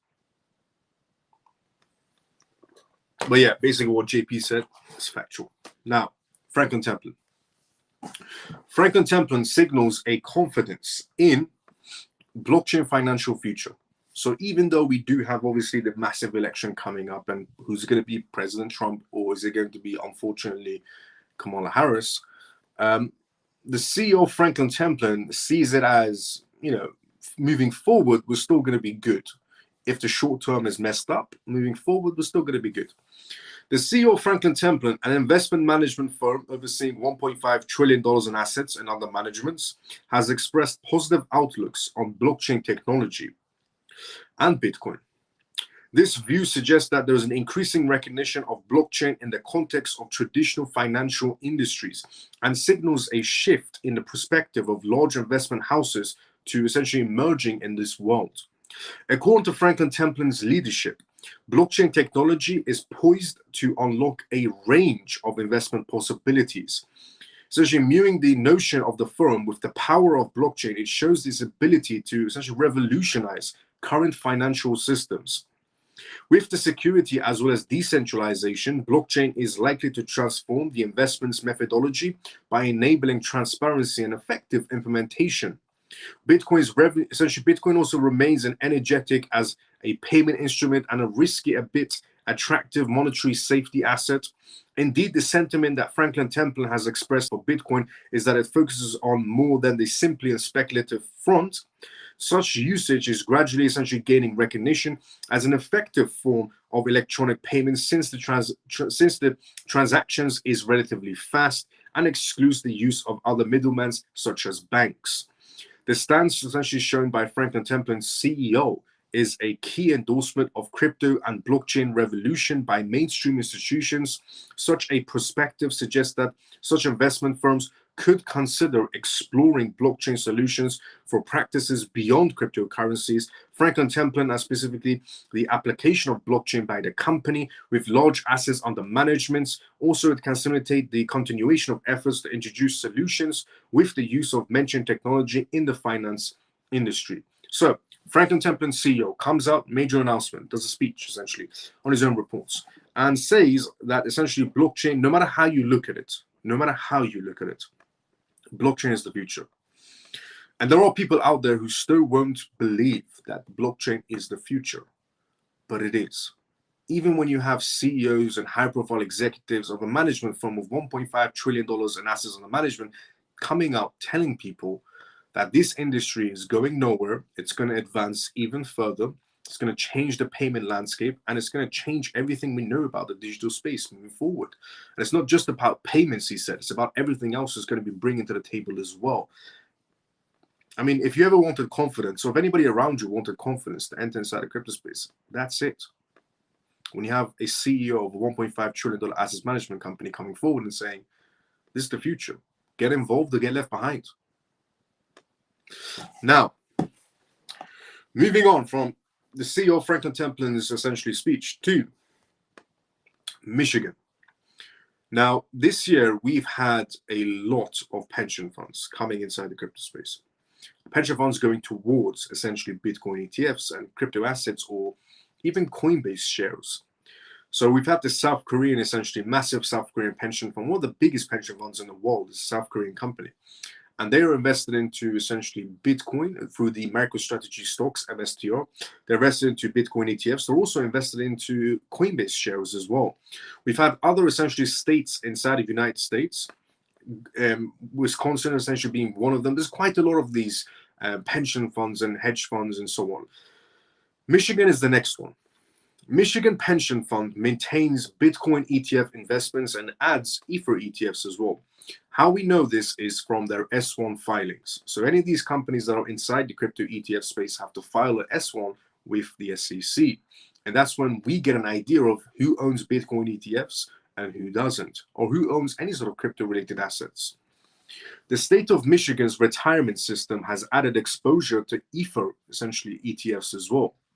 According to a United States Securities and Exchange Commission filing today, essentially, the SEC filing from Michigan State Pension Fund disclosed holding 460,000 shares of Grayscale's Ethereum Trust and 460,000 shares of asset managers Ethereum Mini Trust. The investment reporting for the 30th of September added to the fund's previously disclosed exposure to the ARC21 Bitcoin shares ETF. At the time of publication, the total value of Bitcoin and Ether investments were roughly $18 million so far. Michigan has invested up to $18 million so far. The Wisconsin, essentially, pension fund has invested above $100 million in Bitcoin ETFs. This one so far, $18 million, which is still impressive from an asset that was highly speculative and no one believed in. If Michigan maintains its holdings, the value of their 110,000 shares of ARC21 shares Bitcoin ETFs held by the pension fund increased by roughly $1 million. Since the beginning, it was reported essentially on June 30th until now. The ARC21 shares Bitcoin ETF was one of the first spot investment vehicles tied to BTC that the SEC approved for listing and trading on US exchanges in January. The regulator followed by greenlighting spot ETH, essentially exchange traded products as well in May 2024, and saw some investments in some government entities in the US and internationally turning to cryptocurrency investments through pension funds. Now, pension funds was something that essentially Eric from Bloomberg suggested would possibly happen somewhere down the line. And as I said multiple times, Eric from Bloomberg is very correct on what he announces. I don't know who Eric's sources are, and whoever these sources are, they're very, accurate on their information that they share to Eric. And once again, if you're watching this just now and you're wondering who the hell is Eric and who am I talking about, Eric is a Bloomberg ETF specialist analyst and is very correct. So far, I've never seen any mistakes from Eric on the sources and the data points that he reveals. Now, what we're going to be talking about next is the US elections. So we're going to go a little bit more into the US elections, but now we're going to be talking about the US elections. We're going to be talking about the multitude of market spaces. So it's not just the crypto space that's getting affected on the outcome of the results from this election. Who is it going to be, Trump or, unfortunately, Kamala Harris? It's even difficult to say her name. It's not just the crypto market. The crypto market, the stock market, the OPEC groups, everything is going to be affected. And just to give you an indication, you know it's bad. This is how bad it is. That when if one particular essentially president wins, candidate wins, Kamala Harris, the market will dip. The US dollars will also dip. So here's the thing. Trump hopefully wins. Just want to put that out there before I say something else. I hope Trump wins. You know, I've always endorsed Trump since the first time he ran until now. So I hope Trump wins. Okay. So now we'll put that to one side. The other side, Kamala Harris. You know it's bad when you're trying to become a president of the United States and the dollar dips. Because there is uncertainty of who's going to become the next president of the United States, the dollar is dipping because there's an outcome of maybe it's Kamala. So if you ever wanted an indication of who's the better candidate, Trump or Kamala, well, one candidate hasn't even came to presidency yet, and the dollar is already losing value. And she wants to become president of that country. And the currency of that country is dropping and shaking. The US dollar dips as some national poll swings are going towards Kamala Harris. The US dollar dropped sharply as investors essentially rethought their bets on Donald Trump's re-election, following a batch of new polling data. The dollar index, which measures the currency's strength essentially against a basket of major rivals, took a notable dip, hitting a 6-week low as the dollar slid against key currencies, including the yen and the Australian dollar as well. Treasury futures, often viewed as a safe haven, saw a bump up in activity as traders adjusted for a possibility of a Harris administration. So safe havens are going up in value. Do you know what the ironic part is? The US dollar is typically a safe haven in some scenarios, not in this one though. In a war scenario, the US dollar is strengthened as a safe haven. Kamala Harris becoming president, the US dollar is not a safe haven anymore. Honestly, if you ever wanted an indication, this person could become or might become the next president of the United States, and the dollar is already losing value. And we're on might. She might become president, and the dollar is already losing value. That should be your biggest indication that this person should not be anywhere near a presidency. When the country she's running for, the currency is losing value. She's not even made to that seat yet. And the reason why safe havens are going up, because everybody on Wall Street is hedging against her. Everybody in Wall Street is hedging against her, basically. All the institutions that are clearly seeing that if Trump wins, it's a positive. They're hedging against Kamala Harris, as if Kamala Harris is like COVID in this scenario. They're genuinely hedging against Kamala Harris. The only scenarios anybody would take on hedging against anything, if a war breaks out, if two countries go to war, investors hedge in Wall Street, hedge against that scenario. if something like COVID happens, investors hedge against COVID scenarios or war scenarios and so on. They're hedging against Kamala Harris becoming president. They're basically comparing Kamala Harris to a war scenario or a COVID situation. That's how bad it is. Where they're hedging against her. One key poll in Iowa conducted by essentially Des Moines Register showed that Harris, with a narrow 47% to 44% lead in the state, Trump has won in every previous election. One particular state that Trump has previously won in every election, Kamala Harris is leading slightly higher. Hence why they're hedging against it, as if she's COVID.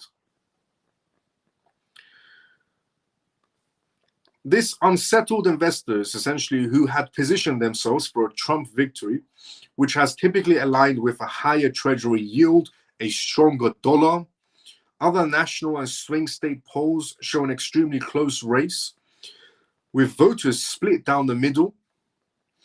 Dollar treasuries yields react to shifts in pollings. And just for perspective, they're aiming for a strong dollar if Trump wins. That's your second indication of who's the better, essentially better candidate. They're saying if this man wins, the currency of the country he's running for becomes strengthened. That's the second indication of who you should go for. Trump's support for the essentially looser physical spendings and aggression on tariffs and policies has investors cautious as well, as many fear it could balloon the federal deficiency and also spark inflation, weakening the appeal of the treasuries over time. But they're not sure about that. But they're still aiming for a Trump win, dollar strength, and market strength. Asian markets took a cue. It's not just, by the way, this US election is not only impacting the US market space, the world is right now watching. This is the only election that the world looks forward to. You know how every American looks forward to the Super Bowl?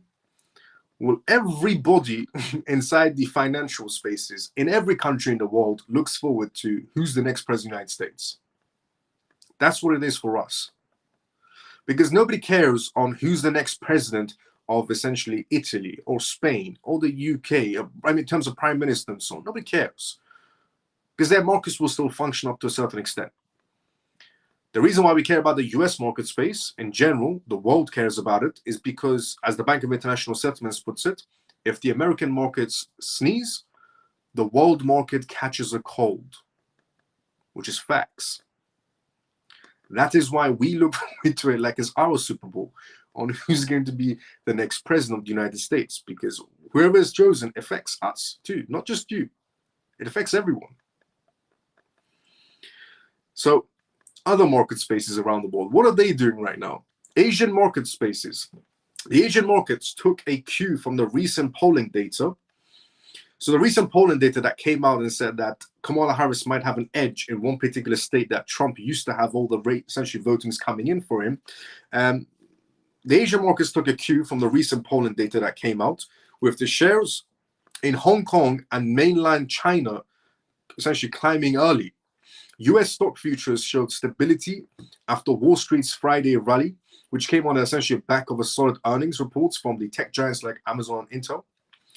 With Japanese markets closed for the holiday, there's a lack of treasury tradings, and during Asian hours, shiftings were more focused to the movements and the dollar-linked assets elsewhere. Beyond the elections, the global trading is also being shaped by the central bank rate discussions this week coming up. The Federal Reserve is expected to announce a 25 basis point rate cut on Thursday this week. This comes as recent job data has highlighted a slowdown in hiring, the slowest since 2020. If you ask Kamala Harris now a question, simple question, what's the job scenario in the US, good or bad? Kamala Harris will tell you, well, I was born in a middle-class family, in a middle-class life, in a middle-class job. If you ask someone with brain cells the same question, they will say terrible. The job is terrible. Because this is the actual data. So the data that came out that Kamala Harris wants to keep on suppress, not let it out. this comes as recent job data highlighted a slowdown in hirings, the slowest since 2020, while unemployed remained low. Analysts believe that these numbers might be skewed by recent hurricanes and labor strikes and creating uncertainties around the Fed's approach to monetary essentially easings. Oil prices rise and OPEC postpones and opt in for a hike. In commodities markets, West Texas intermediaries, the U.S. crude oil benchmark, rose by 1% on Monday, extending its essentially winning streaks to 4 days. OPEC Plus made headlines by essentially delaying a planned production increase until December, a move that essentially came as aimed rising tensions in the Middle East, with Iran increasing its aggressive stance towards Israel, which we're going to go through a little bit later on tonight's live as well regarding Iran and Israel, because that's going to cause some market turbulence. The delay adds pressure on global energy prices, with crude oil hovering around $70.75 a barrel. Gold, often seen as a safe haven asset, stabilized after retreating from its recent record highs. China added a intriguing to its markets by introducing measures to attract foreign investments just before the US elections, likely aimed at essentially insulating its economy from the potential volatility of a Trump comeback. China is slightly scared as well, because Trump is going to get very strict with them. Very strict. Because China's been doing movements they shouldn't be doing, which is one major movement is working with a sanctioned country.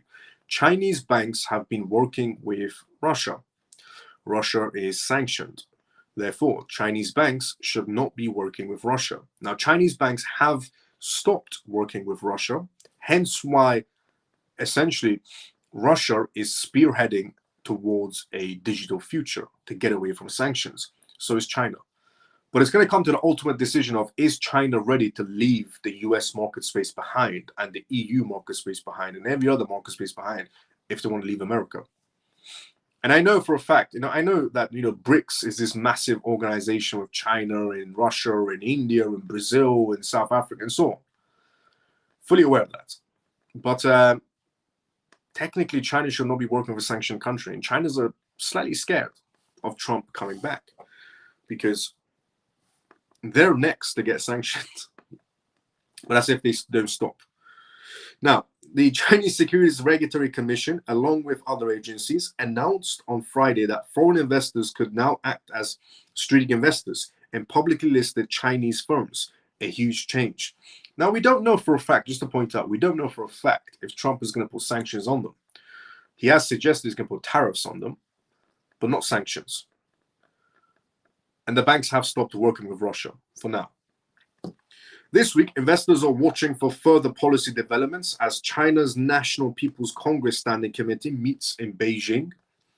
The markets are hoping for hints of additional fiscal essential stimulus to revive China's sluggishness in terms of economy. Meanwhile, Citi Research US economist shared her expectations on Bloomberg, the close, forecasting a potential 50 basis point cut by the Federal Reserve at its December meeting. If we get Trump as president, excellent. If we get rate cuts on top of that, even better. Rate cuts are an indication that the economy is not doing good. An indication that an economy is not doing good, what does that mean? That means that investors are going to be hedging against that scenario in an alternative asset space. Alternative assets, digital assets. The last time we had a rate cut, everybody inside the crypto, right before rate cuts, everybody inside the crypto space was telling you rate cuts are bad for the crypto market space. Everything's going to go down in price if we have a rate cut. I said, no, it isn't. Rate cuts are an indication that an economy is not doing too well. If an economy is not doing too well, what do the intelligent investors do? Hedge against it. Into what? Alternative assets. So, last time we had a rate cut, what happened? Crypto market rose in value. So, we get a Trump victory and we get a rate cut on top of that. Cherry on top. And Bloomberg is suggesting a 50 basis point rate cut. Now, here's a snapshot. Basically, here is the critical events that's going to be happening this week. Obviously, one of the biggest critical events is the presidential election inside the United States. But here are the other critical events that's happening this week. India and HSBC, manufacturing PMI, US factory orders, Eurozone and manufacturing PMI reports are coming out.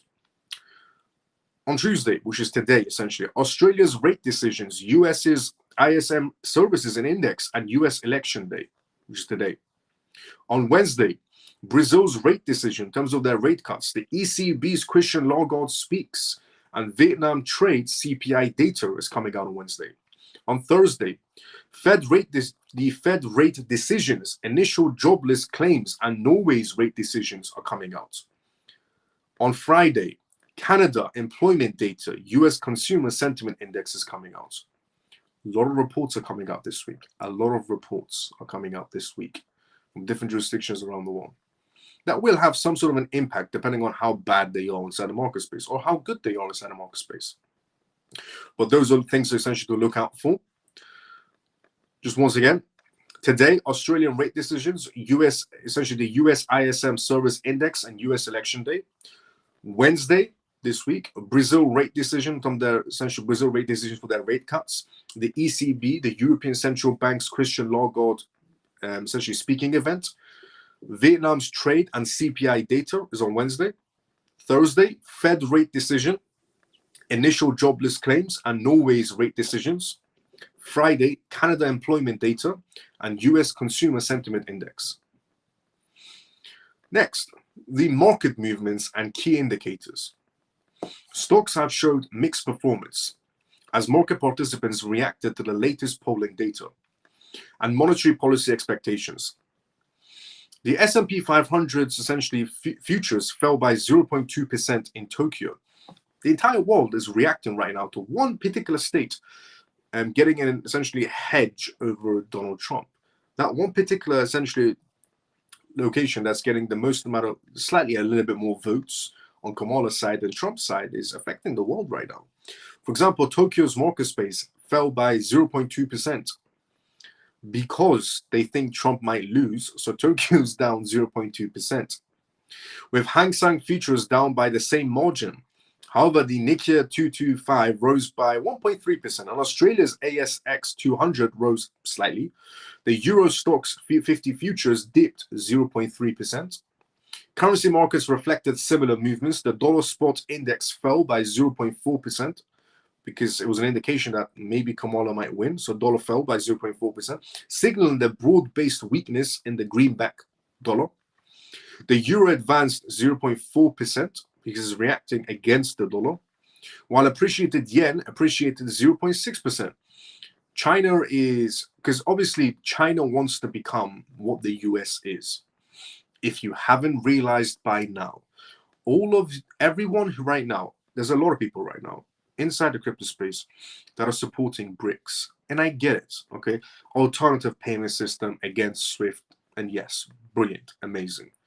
But that's going to happen either way. With BRICS or without BRICS, an alternative payment system is going to happen either way. But here's what you don't get. BRICS is not about a collective of countries coming together, rainbows and sunshines, and everybody walks away happy using each other's currencies. No. China wants to be in control. We can't live in a world where everybody has a decent amount of control. We have the way the world operates. If you haven't already comprehended, one person has to always run the show, has to have the loudest voice. Because if everybody has the loudest voice, let's just presume for a second, just to break it down for anybody that still isn't comprehending on that notice. If everybody around the world, if every country had a loud voice, everybody would just be talking over each other. But when you have one loud voice, it's more of a scenario of, everybody give your opinions in and we'll take a look. Here's the thing. China wants to have the loudest voice. China wants to be the new US. So that's what BRICS is about. BRICS is not about the collective basket of countries and rainbows and sunshines that everybody presumes. The Chinese yen is what's being pushed upon BRICS countries right now. And I revealed this once as well, where India did an oil trade with Russia, two BRICS countries, India, Russia. India buys oil from Russia. You expect India to pay Russia in Indian rupees, BRICS countries. No? No. Russia said, we don't accept Indian rupees. Russia said, pay us in dollars or Russian rubles, or a mixture of Russian rubles and dollars. But BRICS is known as countries helping each other out, using each other's currencies, rainbows and sunshines. That's the reality.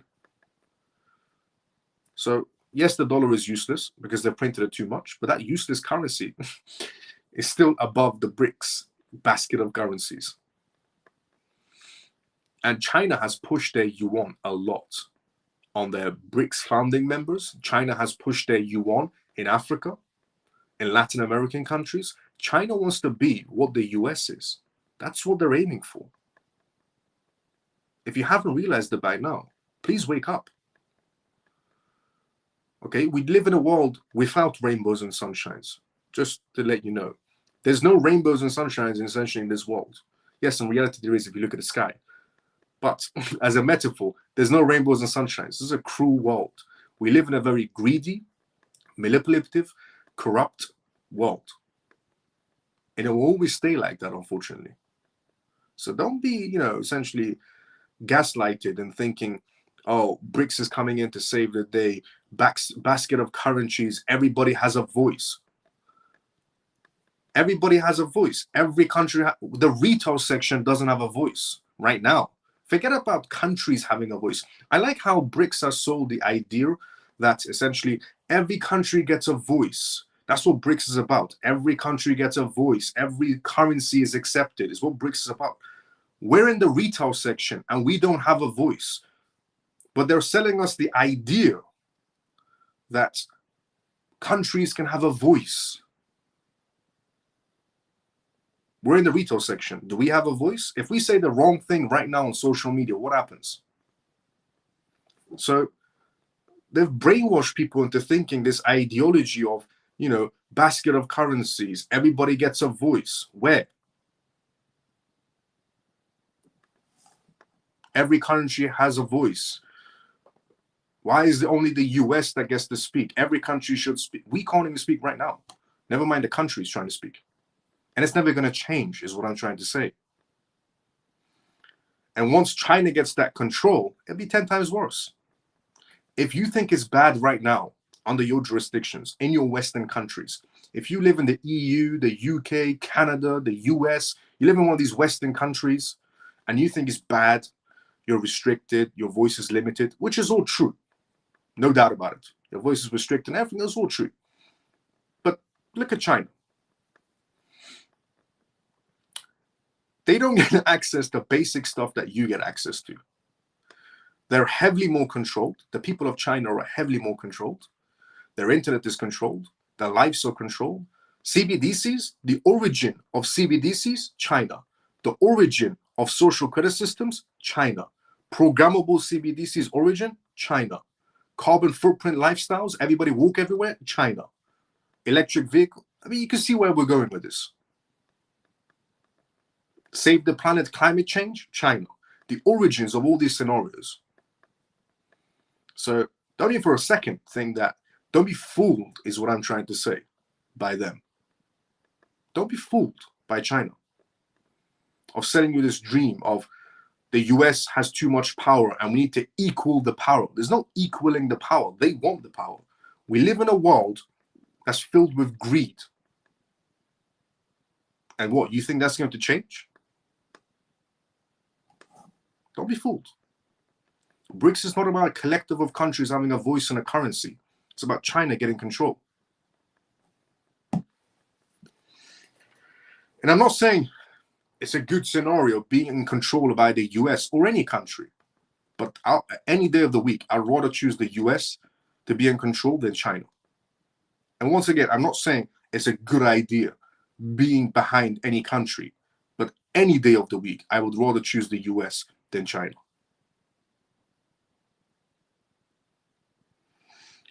And I think you would too. As I explained, the origin of CBDCs, China. The origin of social credit systems, China. The origin of expiring CBDCs, expiring your money, China. These are facts. So any day of the week, I'd rather choose the US. Again, not good, any country being in control of any other country. But if we don't get a choice of, not having that system, and we have to choose one country to be in control, I choose the US by a mile. I choose the US all day long by a mile. Now, in cryptocurrencies, Bitcoin fell 0.7% to around, essentially, just to go on this matter, the currency markets reflected and the reason why we got into this China conversation is mostly because China is up right now. Kamala Harris might become president and China's raising in value. You see how that works? There was a small chance of Kamala Harris becoming president due to one jurisdiction. Small chance. And Trump losing slightly. Dollar goes down. Kamala Harris becoming president, the dollar is getting scared and going down. And what happens? The opposite. China's value goes up. I'm telling you right now, I've said this before, Kamala Harris will collapse everything. There will be no more US the way it's standing if Kamala Harris is in charge. I'm honestly starting to think that Kamala Harris might be an implant from the other side. Currency markets reflected essentially similar movements where, the dollar goes down 0.4%, China's goes up. Because Kamala Harris might win, China goes up. And dollar goes down if Kamala Harris wins. And Kamala Harris is supposed to be benefiting who? The United States or China? Because by the looks of it, she's benefiting China. She's not even president yet. Dollar goes down. China goes up. So who's she supposed to be benefiting as a president of the United States? I mean, the US's bond market also remains sensitive to election-driven speculation. In cryptocurrencies, Bitcoin fell 0.7% to around 68,610. With Ether also essentially sliding 0.8% to $2,448. In bond markets, Australia's 10-year yield added 2 basis points to reach 4.56%. The US bond market remains sensitive to the election-driven speculation around tariffs on physical spendings, and analysts are watching how results might influence the future, essentially, treasury yields. Meanwhile, Trump's theoretical has turned even more procrastination, particularly regarding tariffs. In a recent conversation with Bloomberg, editor-in-chief, he claimed to me the most beautiful word in the dictionary is tariffs. Although Trump hasn't outlined his exact plans, and I understand, a lot of people say, well, Trump has said he has a concept of a plan. I fully understand. Just to point out, I fully understand that debate that Kamala Harris and Trump done. I completely understand why Trump said, I have a concept of a plan. Kamala Harris makes fun of this and her, essentially going on stage, paying off celebrities and so on. She goes on stage and says, and she laughs and says, Trump said, I have a concept of a plan. It's not a laughing matter. I'll tell you one thing. If I was Trump, I would also go on stage as a debate and say, I have a concept of a plan. The reason why I would say that is because she would steal my plans. The majority of things that essentially Kamala Harris said she's going to be doing is what Trump said a long time ago. So I fully understand essentially why Trump went on a debate and when was asked about his plan, he said, I have a concept of a plan. I would say the exact same thing, knowing that Kamala Harris has already stole a few of my ideas. Why would I not? Why would I reveal it to her so then she can go and say the exact same thing? Because you know what's funny? There was one particular act that Trump was going to do. He said, I will do this. And the news ran with the idea of the tips scenario. This is just one of the scenarios. When Trump said, we're not going to be taxing tips anymore, the news, every single news channel ran with a story. Trump is going to damage the economy. We're going to lose billions on tips, taxes, and so on. And everything was just spewing against him. Kamala comes out, same policy. She stole from Trump. And the news comes out and goes, this is amazing. She's caring about the working class people. She's helping them save more money for themselves so they can invest. So here's the thing. I completely understand 1,000,000,000% why Trump went on stage and in a debate with Kamala, when he was asked, what's your ideas? He said, I have a concept of an idea. I would say the same thing, knowing that bitch is going to steal my ideas. And the news is going to twist it, make me look bad, and she's going to use the same idea and somehow she looks good. That's just one scenario. Although Trump hasn't essentially outlined his exact plans, his intent to disrupt the trade policies is clear. He has floated a universal tariff up to 20% and Chinese import duties as a high of 60%, is what they're estimating. This stance could deepen the trade and divide, with a massive economic impact on Trump's supporting states in South and Midwest. Analysts estimate that a universal 10% tariff alongside a 60% duty on Chinese goods would generate, here's one particular part the news will never tell you. Analysts have already essentially anticipated that Trump tariffs and scenarios could possibly go down. Analysts have estimated that a universal 10% tariff alongside a 60% duty on Chinese goods would generate a gross revenue of around $4 trillion over the next decade. Positive. But the news doesn't share it. Why? Because it's Trump's plan. When they talk about tariffs on the news, they say Trump is a terrible idea. Why would Trump do tariffs? It's going to hurt the US economy. Well, no, it isn't. Because if you have brain cells, you can tell the positive side. But they'll never tell you that on the news. This windfall still wouldn't essentially be enough to replace essentially the income tax expected to bring over $33 trillion.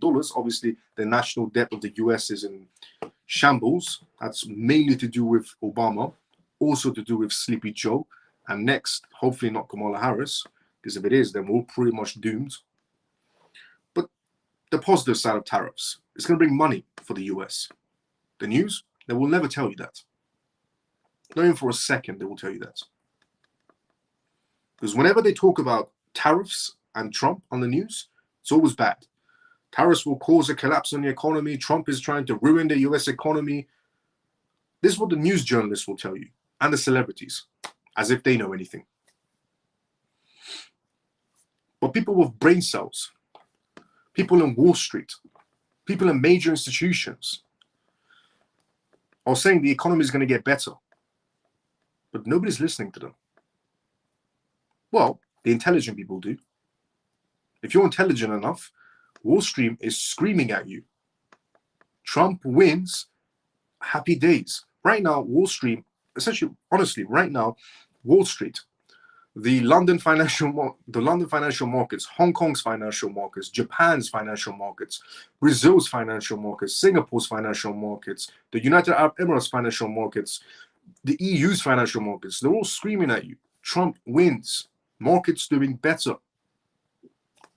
The economy is going to do better. And then there's people who are going, presidents can't fix the economy or something on those scenarios. Yes, they can. It's their job. What's the point of having a president if you can't control a country's economy? Genuinely, Wall Street is screaming at you right now, saying Trump wins, we're good. And there are people going, no, I don't like Trump, I'm voting for Kamala. And those are the same people that can't afford a house, who are struggling to afford groceries, who are struggling to pay for any of their bills, who can't get a mortgage, who can't get a loan, who can't afford a car in some cases, or who can't afford to put petrol or gas in their cars. Those are the same people going, no, I don't want to vote for Trump. I want to vote for Kamala. Whereas the intelligent people, the money-hungry people in Wall Street are screaming at you, saying, Trump, Wall Street is hedging against Kamala. Just to point that point of view again, Wall Street is hedging against Kamala as if she's COVID. The only times Wall Street will hedge against anything is if we're going to have a market collapse, then Wall Street will hedge against that. If there's a war, Wall Street will hedge against that. If there's a COVID scenario, Wall Street will hedge against that.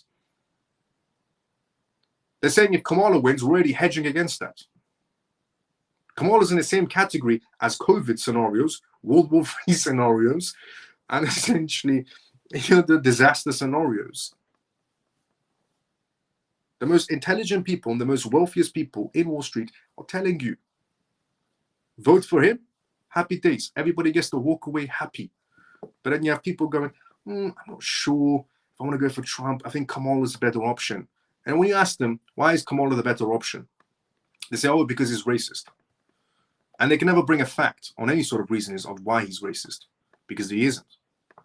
But here's the thing. The people that are voting the other side because they claim Trump is a bad and evil person. One thing you should know, God, no matter what religion you're, just put in a perspective, God gave everybody two vital things, a brain and a heart. The people that are voting essentially for Kamala Harris are doing it emotionally. Your heart is for love scenarios and so on, emotional scenarios. God gave you another vital organ as well. This is when you think logical. This is when you think with emotions. When you go to voting, you don't use this, you use this.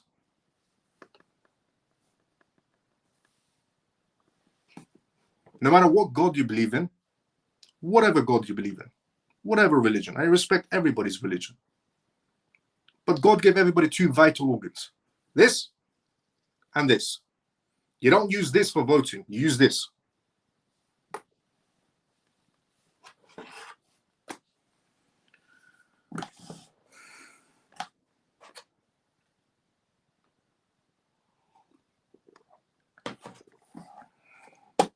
Because the reason why you can't afford your groceries or your mortgage or your car payments or your gas payments or whatever payments, why do you think?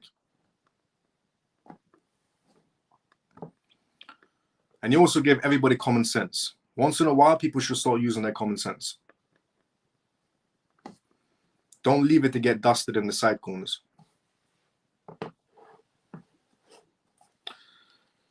Now, let's go inside the comment section.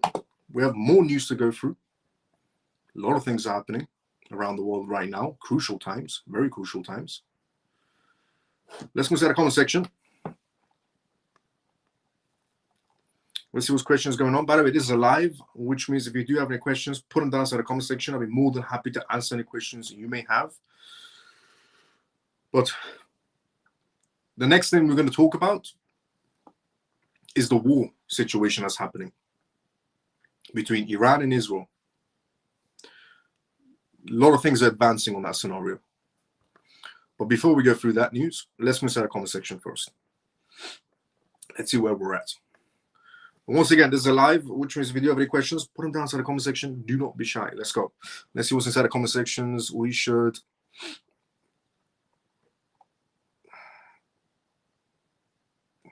I think we're here. All I wanted is read that one. Okay. Always when a dollar is deepening, BTC and gold is pumping. If Trump wins, the crypto markets will immediately jump. How do we pump in more at the moment, and what are the results? Well, right now the crypto market is stifled. Every market space right now is stifled because they're waiting for what's the results? Who's the winner? Are we doomed or excited? There is nothing safe if she wins, and I mean nothing. I agree. We should have a gathering to grieve if Kamala wins. Yep. Thanks for that, Miles. No problem anytime. I just want the tires lifted so I can get my 9,500 Gazprom stocks back up and rolling again. Lol. Miles, why were the UN at the BRICS conference? What is their sphere of the influence?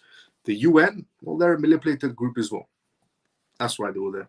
It's kind of like me in the chat. Apparently, I have a loud voice. No, the grass is not greener on the other side. Facts. You know where you are with America. That's facts as well. The enemy within Kamala planted cell with China. In some countries like Uganda, they've added the Chinese language to school curriculums, and they have started importing teachers to teach Chinese in secondary schools. That's all the indications you need. It's not about, as I said, collective of baskets. It's about China pushing forward for themselves. Camel does copy Trump. Kamala does copy Trump. Now she wants to end the war on Gaza too, where before she wasn't interested. She's all talk, and most of her talking says nothing. Facts. Others use their bums. Sorry to say, Miles, if you don't have a brain, you don't have common sense. Lol, just saying, uncommon sense. Yeah. And you know, one of my closest friends once told me something that is, in my opinion, factual. Common sense is not that common anymore. Let that one sink in.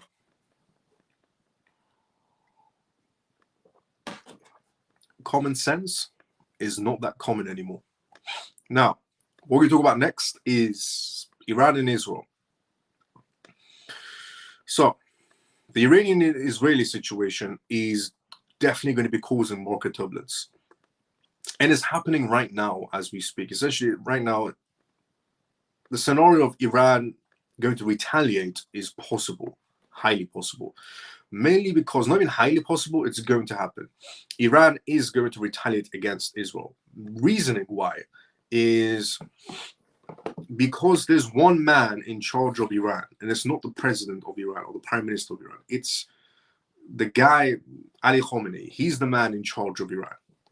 And he gave the green light day before yesterday that they can attack. So he gave the green light, a day before yesterday, he gave a green light that Iran can attack. And that was the guy that needed to give the green light for the war to happen. So now we know the war's happening.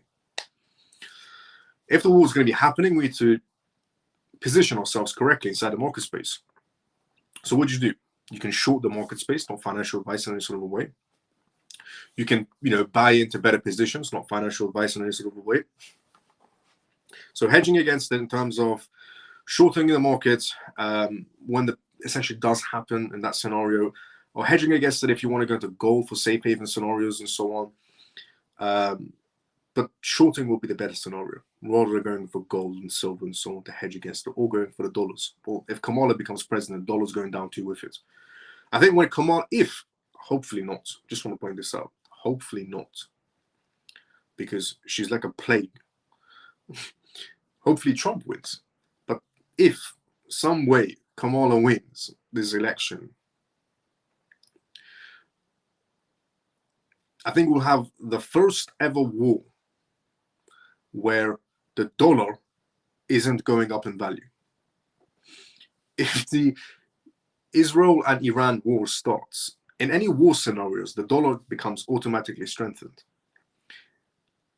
And if Iran and Israel go to war and Kamala is the chosen president, I think it's going to be the first time or second time in history that the dollar doesn't go up in value as a reserve asset because she's the president of the United States. Because already, there's signs of she might become president and the dollar's already dropping in value.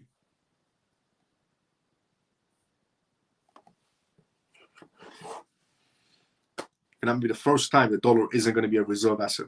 But shortening the market would be a better scenario, not financial advice in any sort of way. So the security is upped at the IDF-based commander after Iranian assassination plot. So apparently, Iran wants to take out the head of military in terms of the head of military airbase in Israel is what Iran is aiming for. Now that will start a 1 billion% war. If you want a guaranteed war, first of all, Ali Khamenei giving a green light is pretty much a guaranteed war from Iran's side. But if you want a guaranteed war from Israel's side, taking out essentially the military head of their airbase in Israel, that's starting a guaranteed war with Iran and Israel. And that's what Iran wants to do. Not good. But here's the thing. If you're wondering, you're watching this for the first time ever, and you're probably thinking, who am I giving any sort of of where I stand on this scenario. Just want to point this out, because I'm going to be reading some stuff and giving some points out, and some people might watch this and go, well, who are you to speak on Iran or Israel or whatever? I'm Persian, okay? I'm Iranian. And I just want to point this out. I do not and will never stand with the Iranian government. Not even in a million years. I will never, ever stand with the Iranian government. Me particularly, I'm with the Shah of Iran, Reza Pahlavi. So just want to point that out before I go for the next points. So I stand against the Iranian government, but I stand with my own Iranian people, but against the Iranian government. And there's a lot of people in Iran who want this war to happen because they want Israel to come to Iran and remove the Iranian government, so the 45 years of oppression that's been happening in Iran goes away and the king of Iran can return. Reza Pahlavi II, the crown prince, but now he's known as the king of Iran. The second Reza Pahlavi. So I kind of want this to happen as well. I want the Israel, going into Iran, removing the Iranian government. So in this war, I'm siding with Israel. In the Iran versus Israel war, just want to point this out. In the Iran versus Israel war, I'm siding with Israel. I don't want the Iranian government at all. I want the Iranian government removed from the Iranian, essentially, land completely. Just want to point this out in this war. The military has repeatedly essentially put in place heightened securities and measures for the commander at the essentially Nevitin airspace in southern Israel, following an Iranian scheme to assassinate him. An Israeli defense official told Iran International, an Iranian opposition media public outlet based outside of the Islamic Republic, that the security arrangements for the commander are not standard procedures, but are similar to those provided for high-ranking officials like the IDS and chiefs of staff. The official said that the commander was targeted by Iran because the Nevitim air base in itself so strong to target for Iran. It's not just fighters, it's intelligence, it's multidisciplinaries and street bases. Apparently, Iran was paying off a few members of the Israeli side with cryptocurrencies. There was a few people that were being paid off by the Iranian government using cryptocurrencies to spy on Israel's air bases. The Channel 12 Essential News reported that the target of the plot was Brig Gen Yotamar Signaler, the commander of the airbase. The commander of the Israeli airbase is who Iran is targeting fully right now. Nevitim is a major airbase in southern Israel and is home to Israel's Air Force's most advanced aircrafts, including the US-produced F-35 Lightning II stealth fighter jets. The base was one of the main targets for the two unprecedented Iranian ballistic missiles attacks, one in April and one in October, sustaining minor damage in both strikes. Iran International essentially said that the assassination plot was foiled after the arrest of 7 Israelis of Azerbaijani descendants who had been working for Iran for the past 2 years. The suspects are all Jewish, were essentially arrested in September on suspicion of spying for the Iranians as long as 2 years, carrying out some 600 missions for the Islamic Republic of Iran. The suspects are accused of photographing and collecting information on IDF bases and flitting, including Cairo defenses and headquarters in Tel Aviv, and essentially the Nevitim of Ramatam David air bases on behalf of Iranian agents with whom they were in contact through the Turkish immediately. In return for their actions, their suspects were allegedly paid hundreds of thousands of dollars, some of it in cryptocurrencies. Iran paid a lot of people off that were Israeli nationals who were being paid off by the Iranian government using cryptocurrencies to spy on air forces. They were Azerbaijani, but they were Jewish. And some of it in cash that was delivered by Russian tourists. Israel's police chief, essentially Superintendent Yoram Binyam, who head the Lava 433 Serious Crimes Unit, called it one of the most severe cases where we've ever investigated. There is real possibility that the main charge will be abiding the enemy in wartime, for which the penalty is death or life imprisonment. The people that Israel has arrested, that were Iranian spies, that were Jewish, essentially going to be getting life in prison or death penalty. The Shin Bet in recent months has uncovered a series of alleged Iranian plots to recruit Israelis into carrying out missions, including assassinations. Iran is hiring more Jewish people to do certain acts in Israel. Now, these aren't essentially 100% Jewish origins. They're Azerbaijan Jewishes, or Iranian Jewishes, or Iraqi Jewishes, or Syrian Jewishes. We don't just have essentially Jewish from Israel's side. Judaism is Middle East wise. There's it's a mixture of every country is in it. Is what I'm trying to say. But for 2 years, 7 people were being paid off using cryptocurrencies by the Iranian government to spy on Israel's air bases. So Iran has a lot of information right now on Israeli air bases. But yeah, Iran is aiming for the commander in charge of the Israeli air base right now. If Iran does anything to this man, this war is guaranteed beyond guaranteed. Genuinely, this war is beyond guaranteed. If anything happens to the Israeli, essentially, airbase commander, it's pretty much game over for Iran. Completely game over for Iran. But as I said, there's a lot of people that actually want this war to happen in Iran, and me, because it gets to replace the Iranian government with the king of Iran. So he finally returns home where he belongs. The king of Iran, Reza Pahlavi II, the Shah of Iran, returns. And this disgusting government, I hope every single one of them gets arrested or the death penalty scenario. Now, what we're going to talk about next, moving off from that, and that can cause market turbulence. Depending on how severe that war is going to be, it's going to cause definitely some market essentially turbulence. But it does depend on how severe it's going to be. And if it does cause market turbulence, you get to catch your crypto assets at the best prices. You get to also essentially short the market, not financial advice at all on any of these scenarios. But things I'm going to be doing essentially, let's just say. Now, what we're going to talk about next is, so moving away from the Israel and Iran situation, which is getting closer to an actual war,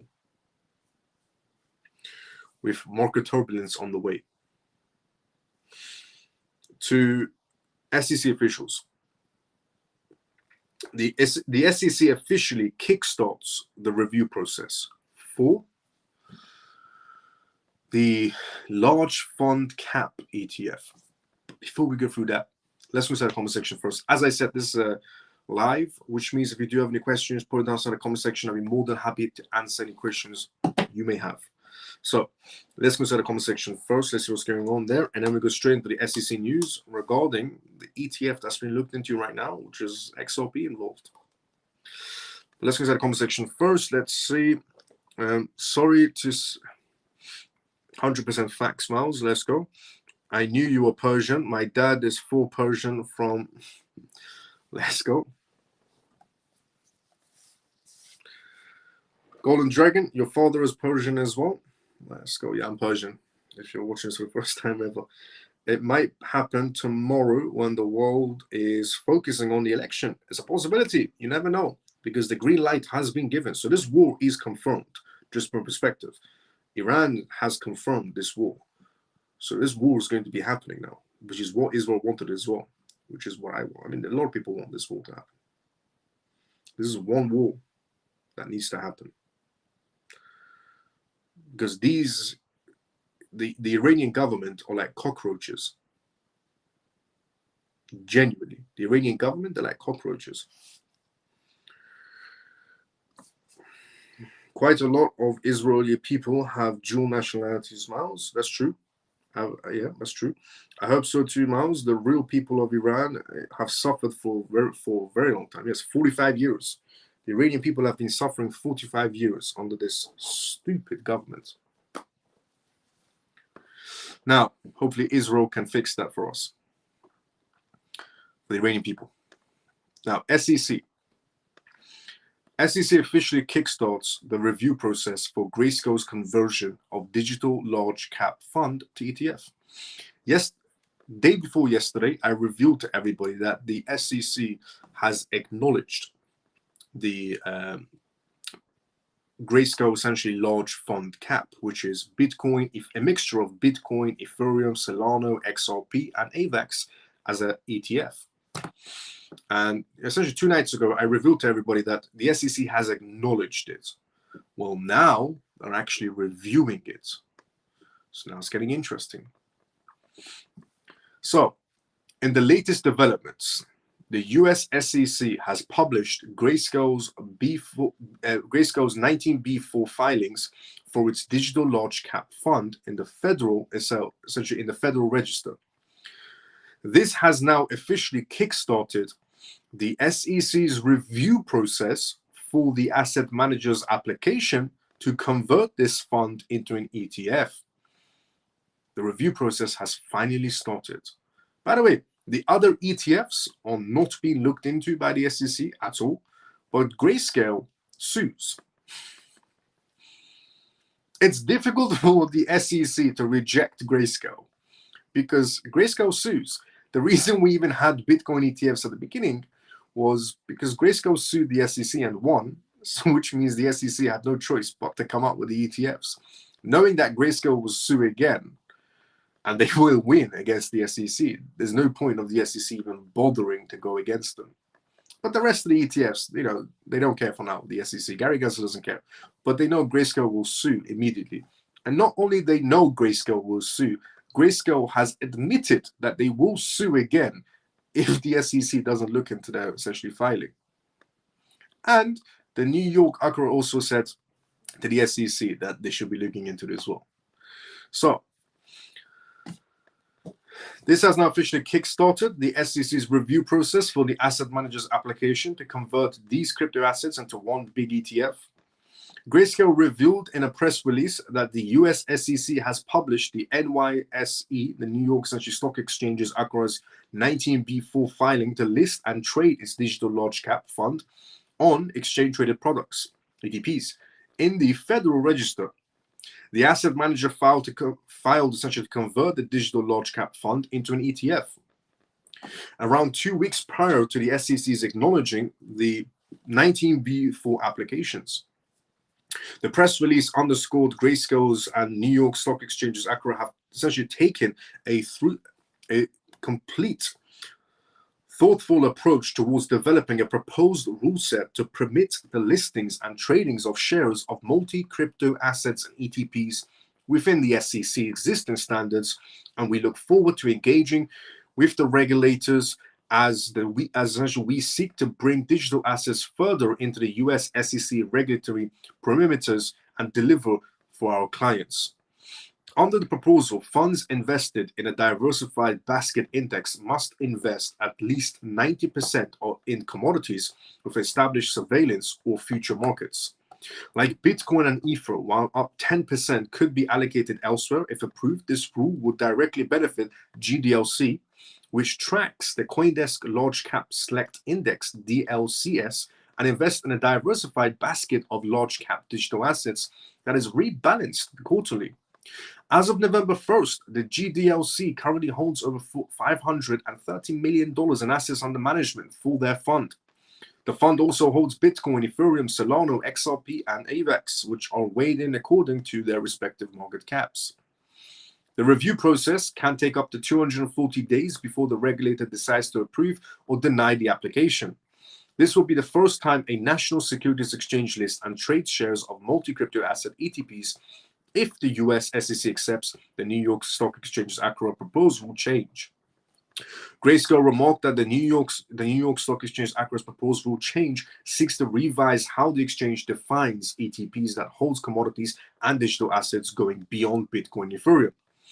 The filing is also significant considering that this is the first filing that the US essentially SEC will be considering that doesn't just essentially border on the two largest cryptos by market cap.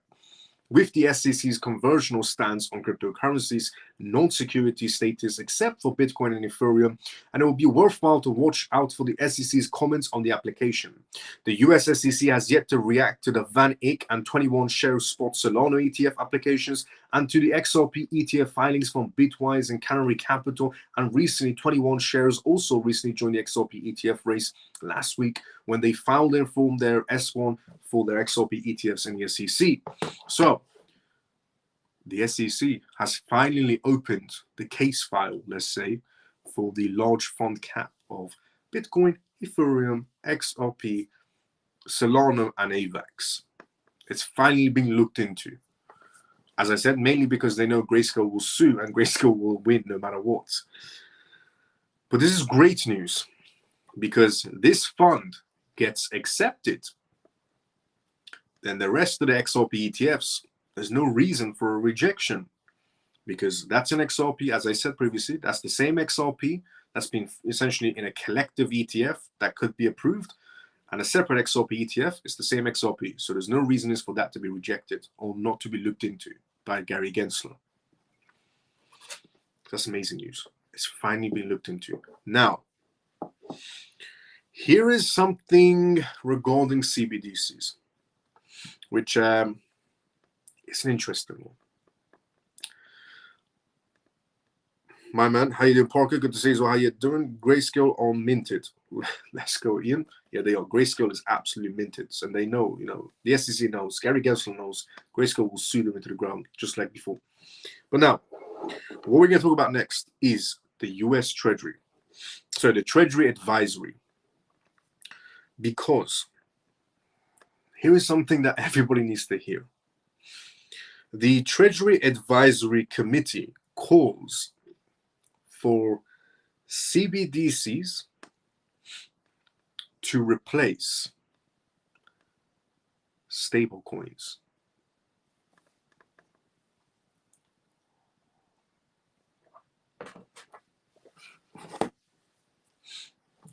The Treasury Advisory Committee today calls for CBDCs to replace stablecoins, is when the news came out. The Treasury's essentially borrowing advisory committee has published a new presentation calling for central bank digital currencies, CBDCs, to replace stablecoins, replace them, pointing to a history of so-called wildcat banking. The committee argued that just as the government monopolized the issuance of paper currencies by establishing the Federal Reserve, the government should monopolize the digital currency by establishing a CBDC. So they're saying the same way we had the Federal Reserve, who issues the paper money, we should have established a CBDC that issues the CBDC money, and that CBDCs should replace stablecoins on their new presentation that was released today. In a similar manner to how privately issued wildcat currencies were replaced, they brought out facts from a very long time ago. So in a similar manner to how privately issued wildcat currencies were replaced by government-backed central currencies in the late 1800s, central bank digital currencies, CBDCs, will likely need to replace stablecoins as a primary form of digital currency underpinning tokenized transactions. Keyword, underpinning. As I said, everybody presumes it's crypto and tokenization. No, it's CBDC and tokenization is what's actually happening. And that's what they're saying in their presentation. The Treasury Advisory Committee presentation, stating the reasonings of why they should do it. I mean, they went back all the way to the 1800s, the late 1800s. In their presentation, they were bringing up, facts from the late 1800s of how, in a similar manner to how privately issued wildcat currencies were replaced by government-backed central currencies in the late 1800s. They're basically calling stablecoins wildcat currencies. A scenario that happened in the late 1800s where people were essentially creating their own type of stablecoin currencies in the late 1800s. And then the government came out and said, no, we're going to have this unified currency between everybody, not everybody creating their own types of legal tender back in the late 1800s. So they're saying, fast forward to 2024, at this Treasury Committee presentation, they're saying we should have a CBDC, not these wildcat stable coins where everybody can use this and that. And that's another reasoning, the underpinning essentially development, tokenization, where CBDCs play a big role for tokenizations as well. Also,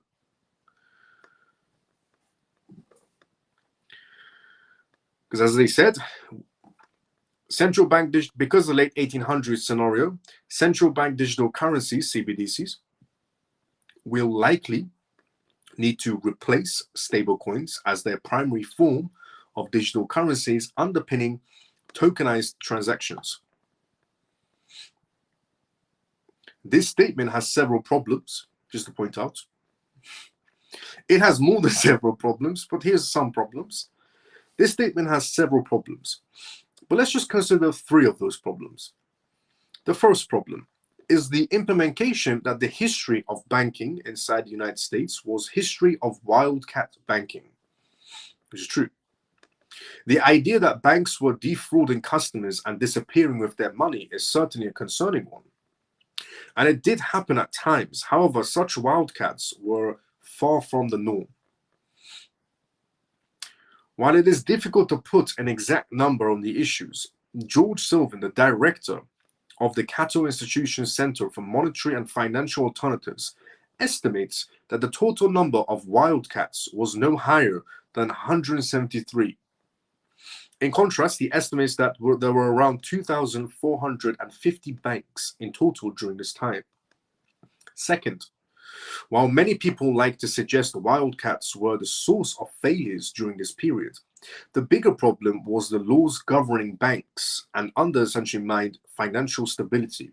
Again, as essentially he mentioned, he explains free banking laws during this period forced banks to invest in very risky securities and especially in risky state, essentially government bonds, while their rule against branching limited their ability to diversify around the risk.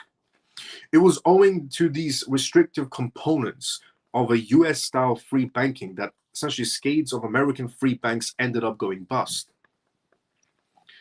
Third, it does not follow that because the government took over in one area of money, it should take over in other areas. What the experience in the late 1800s showed was that the government has a unique power over others, which is facts. The government having unique powers over others, facts. How many people do you know around you that believe anything that they say on the news? That's just one example. The news is one example of manipulation. Celebrities is another example of manipulation. Hollywood in general, another example of manipulation. Not every celebrity or every person in Hollywood, not even every news anchor is a bad person. But there's a lot of bad apples between them, let's just say. And the government, however, what the experience in the late 1800s showed was that the government has a unique power over others. Competitors in the private sector must strive to offer a better product. The government, however, can undermine others through laws and regulations, and it makes it nearly impossible for private sectors to function. For a modern example, one need only to look to the government's hostility towards stablecoins and other cryptocurrencies. With these problems in mind, and many still on the table, It's fortunate that the Treasury Borrowing Advisory Committee found the wild card argument precessive. Yet the committee is not alone.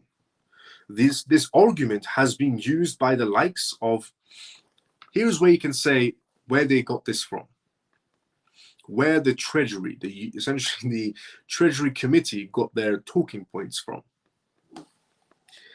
They said that the speech and the presentation that the Treasury gave was very similar to what Senator Elizabeth Warren said, and the Securities and Exchange Commissioner Gary Gensler said.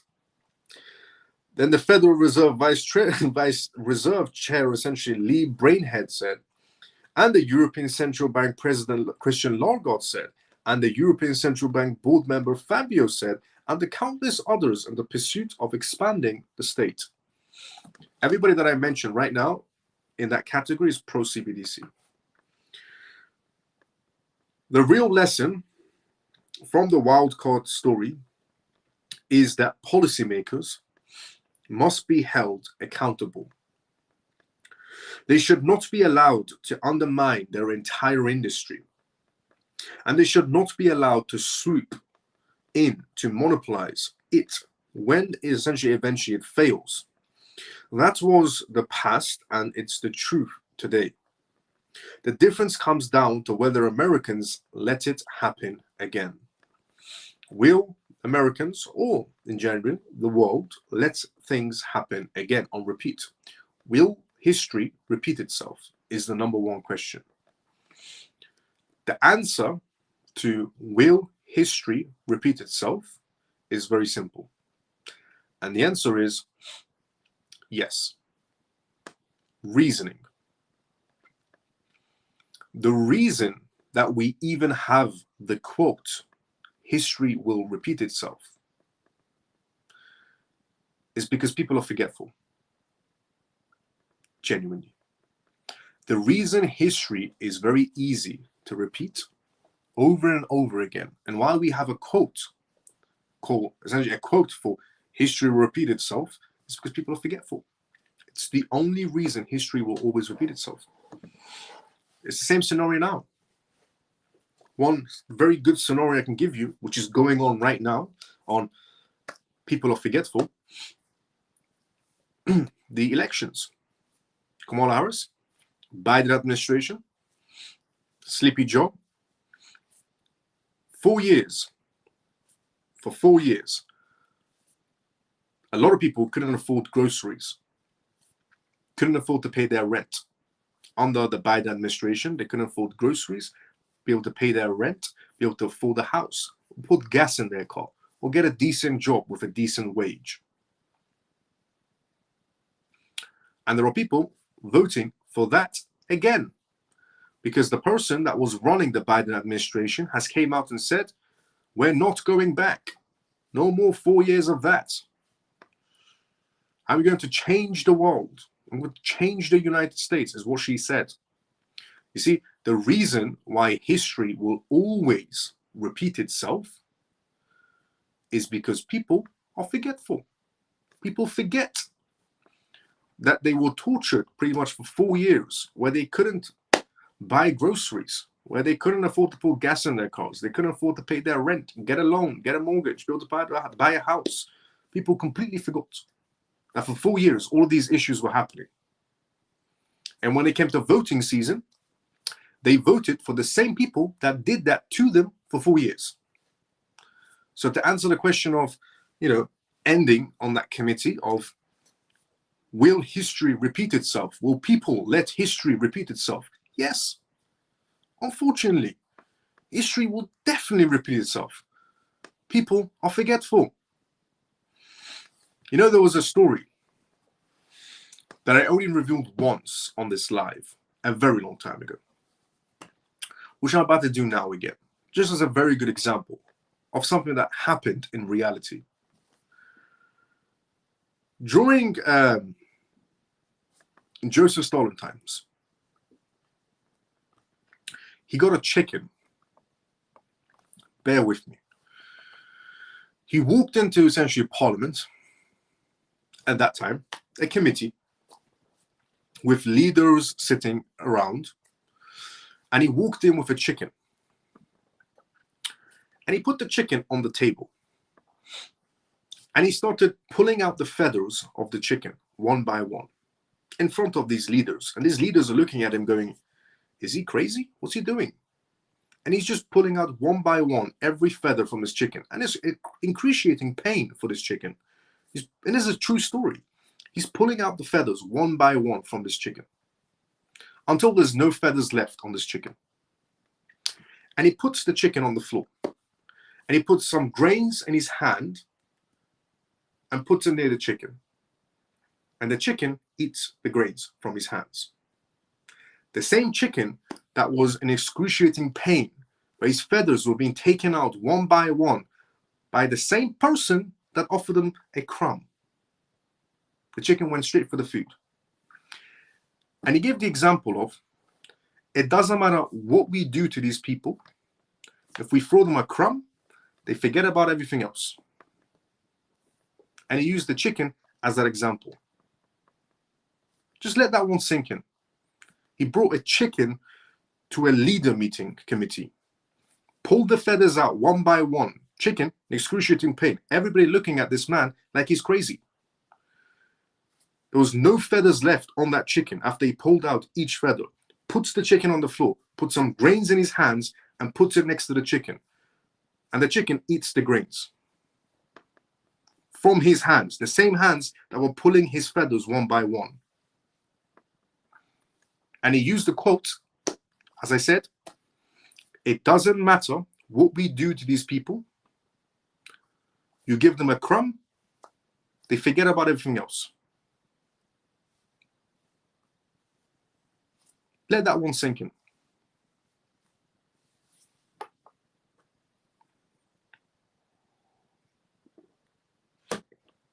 So this is why I say the reason why we even have a quote for history will repeat itself is because it does. It's because people are forgetful. Genuinely. And the recent example I give you was 4 years.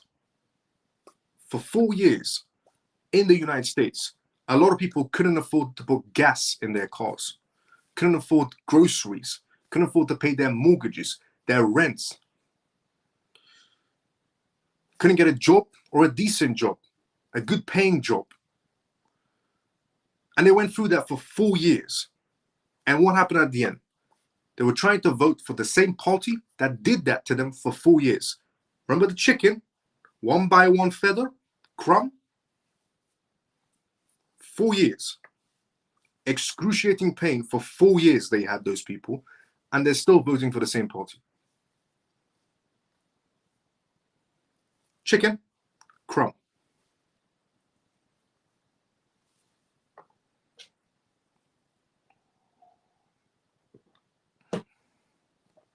That should tell you everything. Let's go inside the comment section. Anybody's got any questions? Go for it. This is a live, which means if you have, this is a live right now. If you have any questions, go for it inside the comment section. Be more than happy to answer any questions you may have. And I read everybody's comments one by one. I shout out your name first, and then I read out your question. See what's going on here.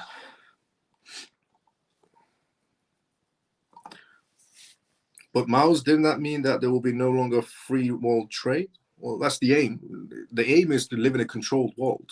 The reason why we're even going into a digital world is because we want to live in a, they want us to live in a controlled world. Facts. Brainwashing is a hell of a drug, and the government knows this all too well. We have to learn from history. Honestly, I admire it. Ian, I admire it so much. You saying we have to learn from history. I know you have, and I know I have, and I know a lot of people that have learned from their past, from history, that you don't do the same stupid mistake twice. But you have a better chance of winning the lottery, genuinely, you have a higher chance by 1,000,000,000% of winning the lottery than the majority of people on this planet. Not even everyone. Not even everyone. Let's not be optimistic here. Not even everyone. But the majority of people on this planet learn from history. Never gonna happen. You have a 1,000,000,000% chance. 1,000,000,000. Matter of fact, you have a quadrillion% chance. Let's take the stakes higher. You have a quadrillion% chance of winning the lottery rather than people learning from history. Hence why history will always repeat itself.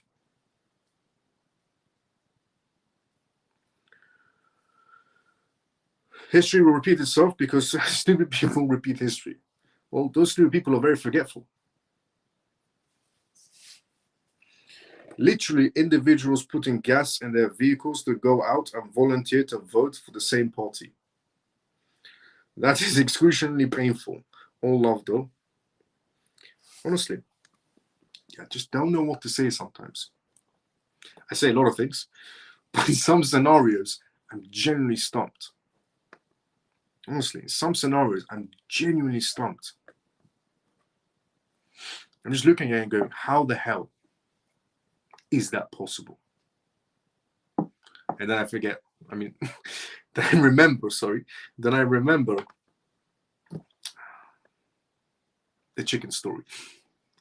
I'm guessing everyone now who's watched this live is never going to forget that chicken story, because that chicken story applies to about 99.9% of this world, where they'll put you through excruciating pain and you'll still be up for it for seconds, third time round, fourth time round, fifth time round.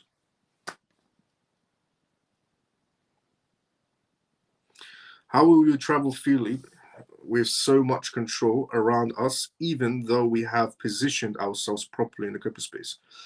It's because here's the thing, everyone's going to get a CBDC wallet. So that's guaranteed. If you're poor, middle class, or rich, you're going to get a CBDC wallet no matter what. Even if you have cryptocurrencies, you get a CBDC wallet automatically. Most likely it's going to happen for your phone providers. Something that's happened in China. 1 billion people through Hawaii phones are going to receive an update in China. And that update on their Hawaii phone is going to come with a CBDC wallet. Because China, a lot of people didn't want to sign up for a CBDC wallet in China. So China decided to go to the biggest phone manufacturer in China, Hawaii, and say, in your next update, release this CBDC wallet. So it's implemented on everybody's phones. And for your next series of phones you're going to make, this is actual factual news. And I revealed 2 nights ago that the next series of phones you're going to make, the hardware should also be CBDC hardware. Not just software, but the hardware also, the chips and everything.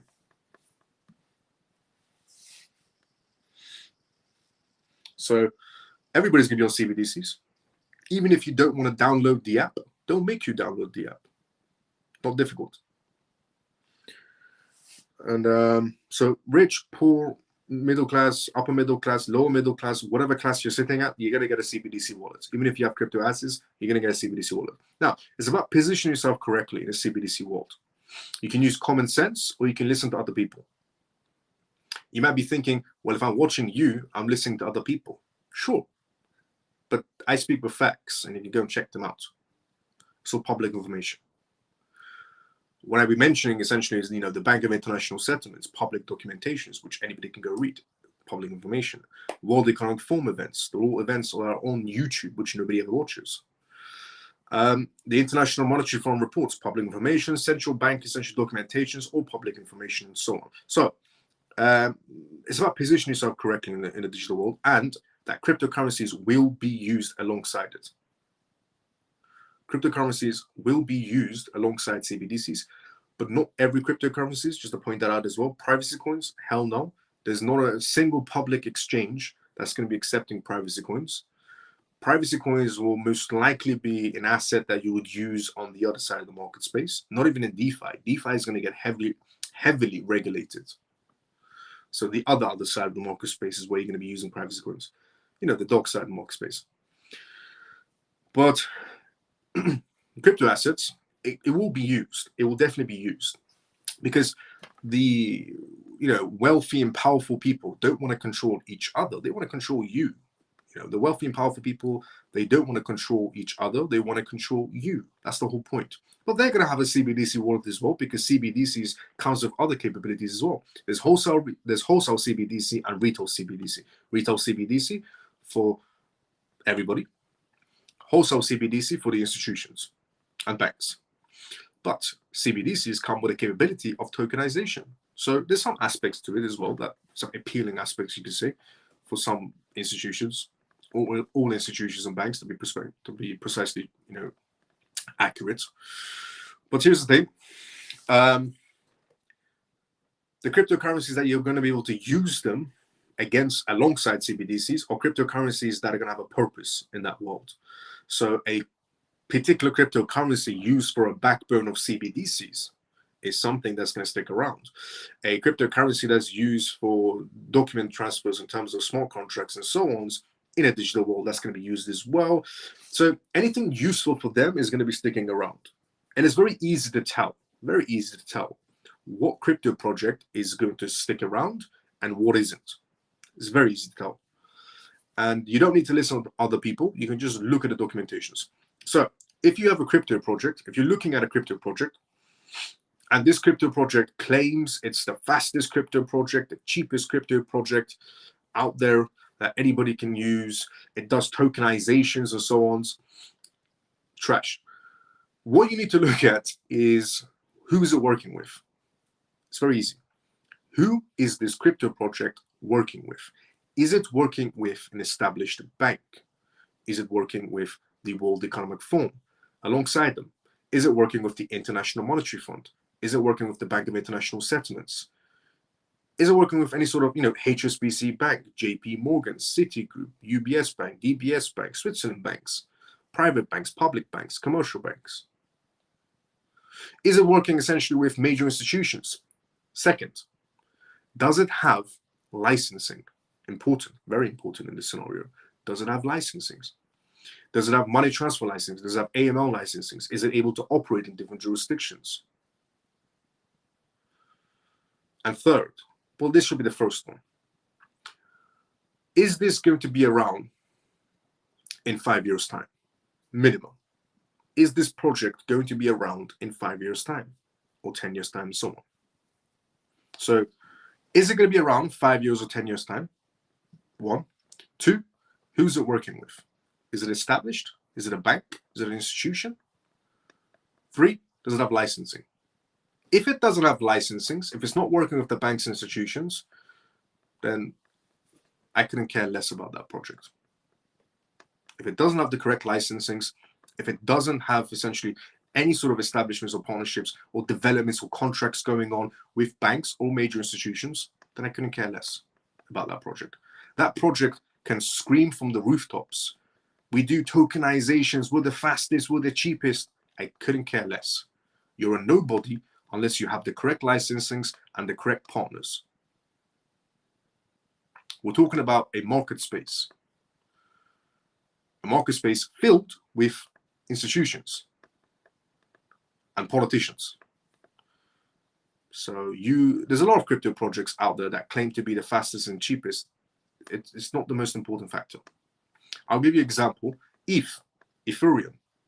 Because there's a lot of crypto projects that will come out and say, well, a lot of influencers and so on, people will come out and tell you, this crypto project is the fastest, this crypto project is the cheapest, it's better than XRP, it's better than this project, it's better than that project. And that project they're promoting might be faster, it might be cheaper, but that's not all that matters. Here's an example. Ethereum. Slow, expensive, congested. Still highly used by institutions. So if we go by the example of that is a faster and cheaper crypto project for transfers, that therefore clearly that's a better option. Ethereum. Slow, expensive, congested. Who's more used? So it's about one, are they going to be here in 5 years' time minimum? See, there's a 5-year projection. Is that crypto project going to be here in 5 years' time? 2, who's it working with? 3, licensing. That's all that matters. Reason why I say that is because in that digital world space, there's going to be a basket of cryptocurrencies that are going to be running the show, and then a basket of cryptocurrencies available to trade. And here and there, there'll be new crypto projects released somewhere down the road and so on.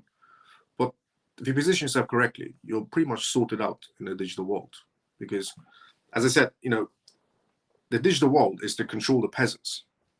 And in that scenario, I would be a peasant too, just in case anybody's watching and saying, how can you call me a peasant? We're all peasants to these people.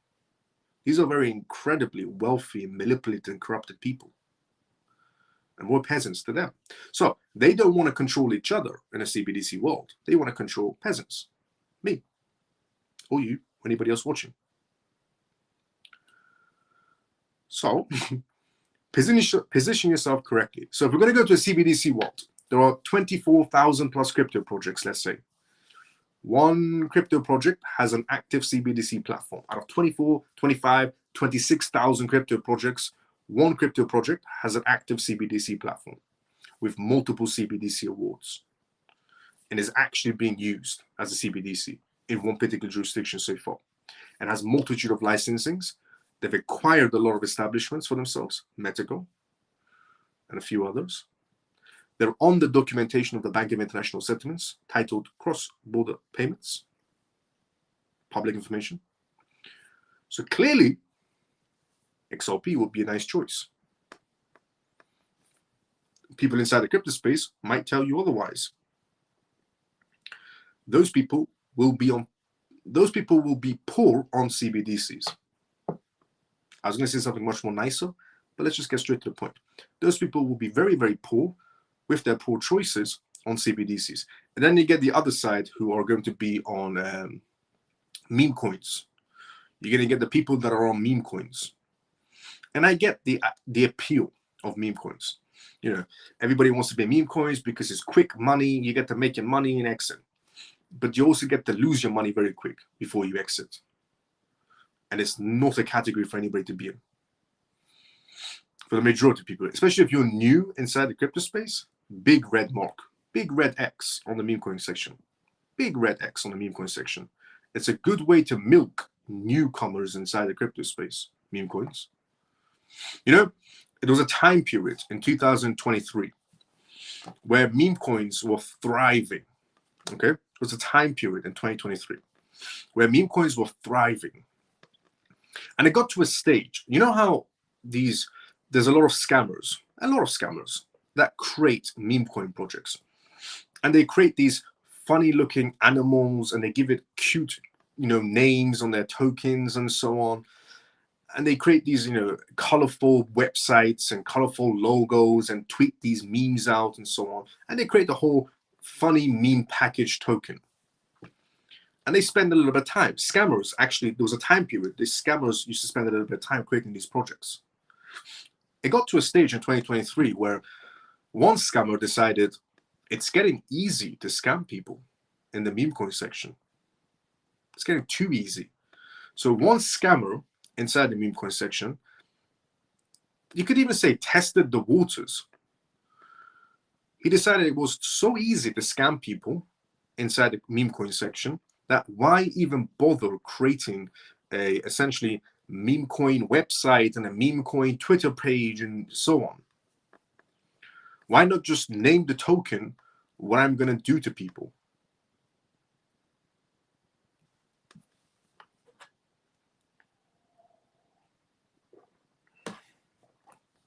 So he named the crypto project Scam Token. Genuinely named the crypto project Scam Token. He didn't even bother with a website, just a few tweets. And what do you think happened at the end? Everybody got scammed. Every single person got scammed. So, and there's a lot of people inside the crypto space that will tell you, go to the meme coin section, which here is the thing. You might make some money inside the meme coin section. But here's the thing. The reason why the retail section, it's a very easy answer for this as well. Here's a very easy scenario and answer. The reason why the retail section is always behind the institutions, why the reason why the institutions are always 1 step, 3 steps, 10 steps, or 1,000 steps ahead of the retail section, and why the majority of the retail section will never, ever be able to reach those levels, is because you apply that short memory span to every aspect of your life. Institutions look at 5-year projections. They look at documentations and 5-year projections. Whereas you're looking for becoming a lottery millionaire tomorrow. So of course you're going to lose your money. They're looking at 5-year projections, 10-year projections. They buy into a crypto assets and sit on it and add more to it 5 years and 10 years. And they don't care about other people and noise. Do you think JP Morgan cares and listens to other people? The same way people do inside the crypto space, the retail section. People inside the retail section, inside the crypto space will go, well, this crypto influencer told me, you know, this project is never going to do anything. And then that crypto influencer is telling me it's going to go to the moon. And this one's telling me that. And that one's telling me. Do you think JP Morgan does that? Do you think JP Morgan goes, oh, Barry told me essentially XRP is not going to do anything. And then Jeff told me XRP is going to go to the moon. And then Bill told me XRP has no documentations, and Bob told me XRP has no license. Do you think JP Morgan does that? Do you think JP Morgan listens to Bill and Bob around them? No. They look at the documentation, they look at the contracts, the documentations, and so on. And they look at 5-year projections. So stop listening to Bill and Bob around you, okay? There are people around you that will tell you certain crypto assets won't do anything. You want to make sure, read the documents. Look at the licensings. Look at the test trials.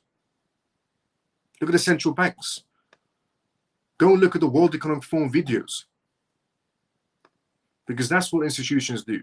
Hence why there are always going to be 1,000 steps ahead of you. And why the majority of the retail section will always stay where they are in life. Because the retail section listens to Bill and Bob around them. Stop listening to Bill and Bob. Because everybody's opinion is going to be different. Do you know what isn't different? The facts. The facts will always be the same.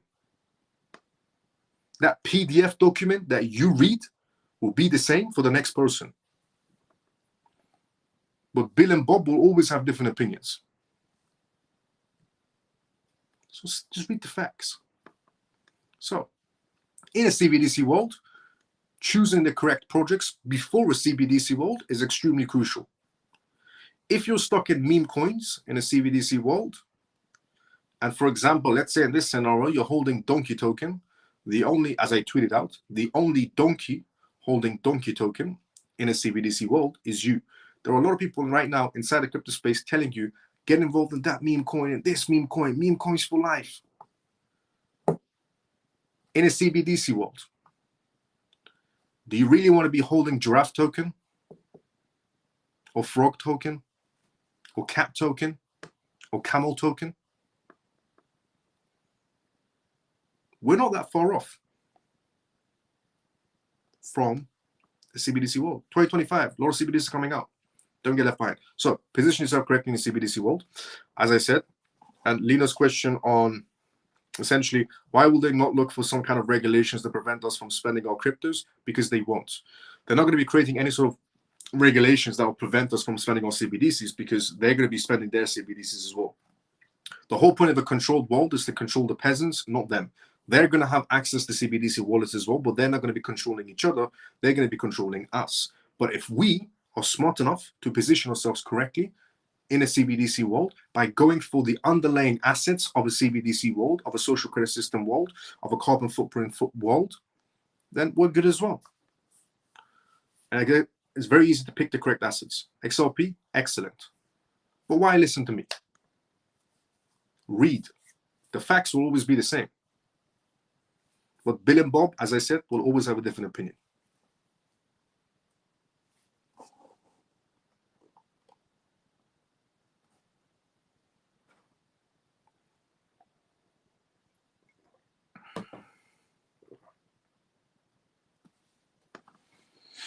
XRP in the digital world, excellent. XLM, excellent. XDC, excellent. AVAX, excellent. Solana, excellent. Bitcoin will stay around, excellent. TON, stay around. Even though it's going to be some turbulence, low issue scenarios, but will stay around.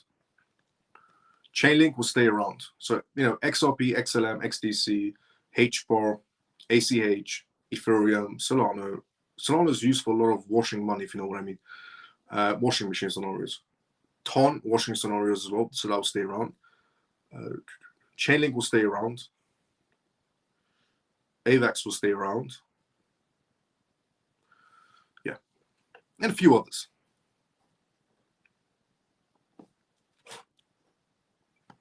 Not saying the rest are doomed to be evaporating. There'll be a few others as well. But underlying assets is what I'm talking about. These are like underlying assets. And the rest are like some for trading, and the rest will disappear. And privacy coins will only be available for the other side of the market space, if anybody wants to use them still.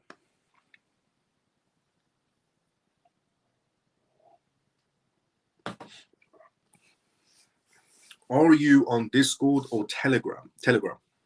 By the way, this is a free live as well. If you don't follow me already, follow me. And also join the Telegram group for this live. And if you're watching us on X, join the X communities page as well.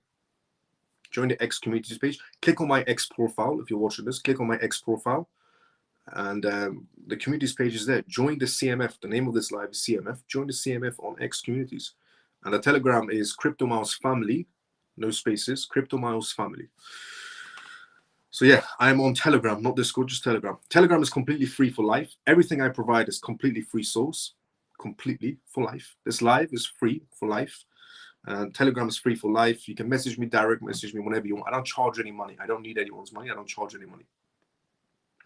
I've been doing this for a very long time. Never charged a single penny. Excellent, excellent. So not Discord, Telegram. What languages does he speak? Do I speak? What languages? English and Persian. English and Persian is all I speak. And a few other languages, but we'll stick to English and Persian.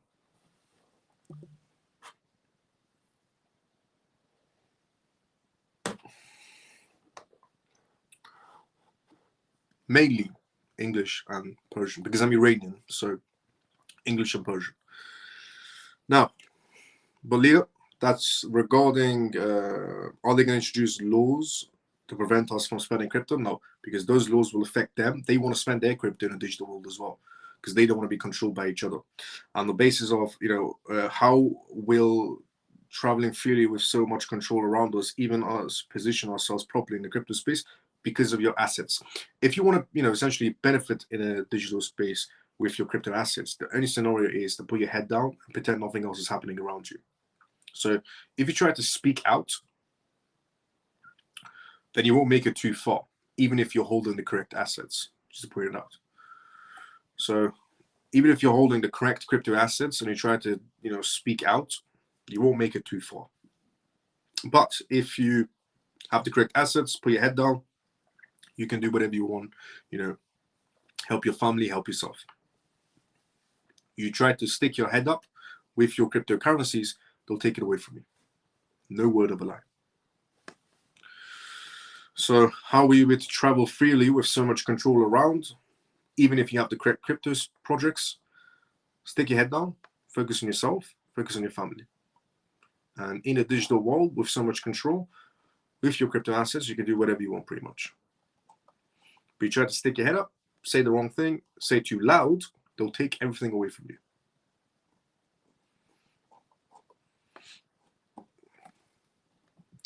Good night, Miles. And so what you can do in the digital world. Good night, Miles, and half of the CMF long. Thank you for the news right now. Let's go, JP. JPC tomorrow, but sometimes usual.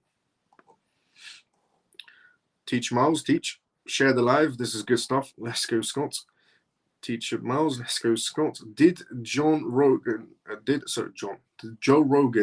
endorse Trump? I think he did, up to a certain extent. I think Joe Rogan did, essentially, you could say, did in a certain way.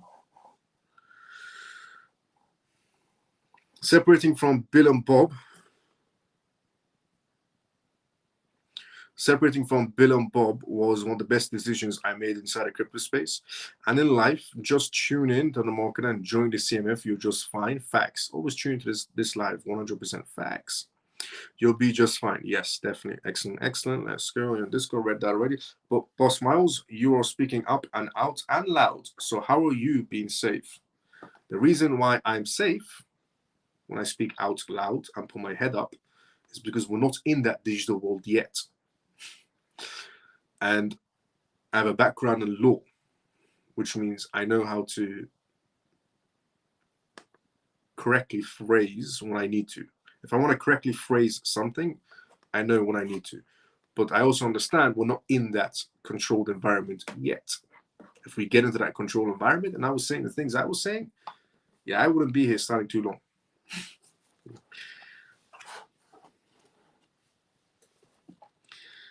Tall poppy syndrome house. You are doing so great, sir, for our CMF family, by the way, and we love. Let's go, Toby. Joe Rogan endorsed Trump. Let's go, Mouse. Yeah, he did. I feel like he did up to a certain extent, no? But also, I want to get an update on this. Let's see. 1 second.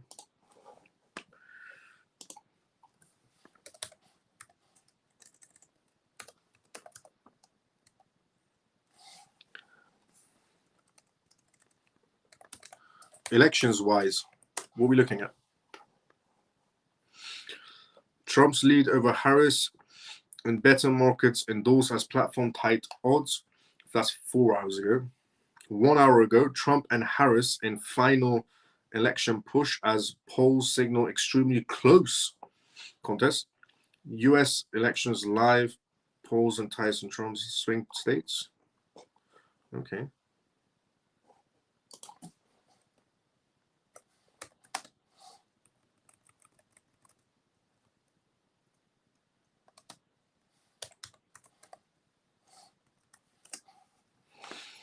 Here we go. U.S. elections 2024 results, when we will know who won. Very crucial factor. Okay, live right now, Trump and Harris are in final campaign blitz as the race comes down to wire. How the U.S. presidential elections campaign unfolded in 108. Ooh.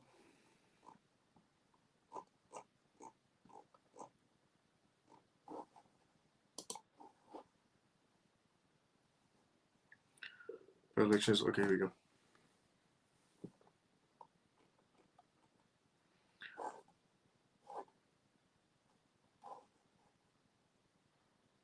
Should we see what's happening in the election?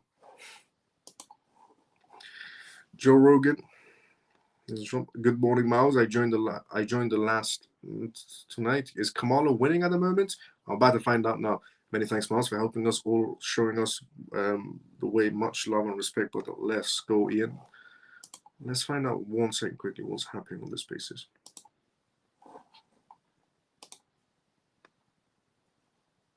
Like the ones we just heard about in Texas, but we're also seeing women being detained while they are investigated after they have a miscarriage, while the state decides whether it was a miscarriage or an abortion and whether to prosecute a woman as a result.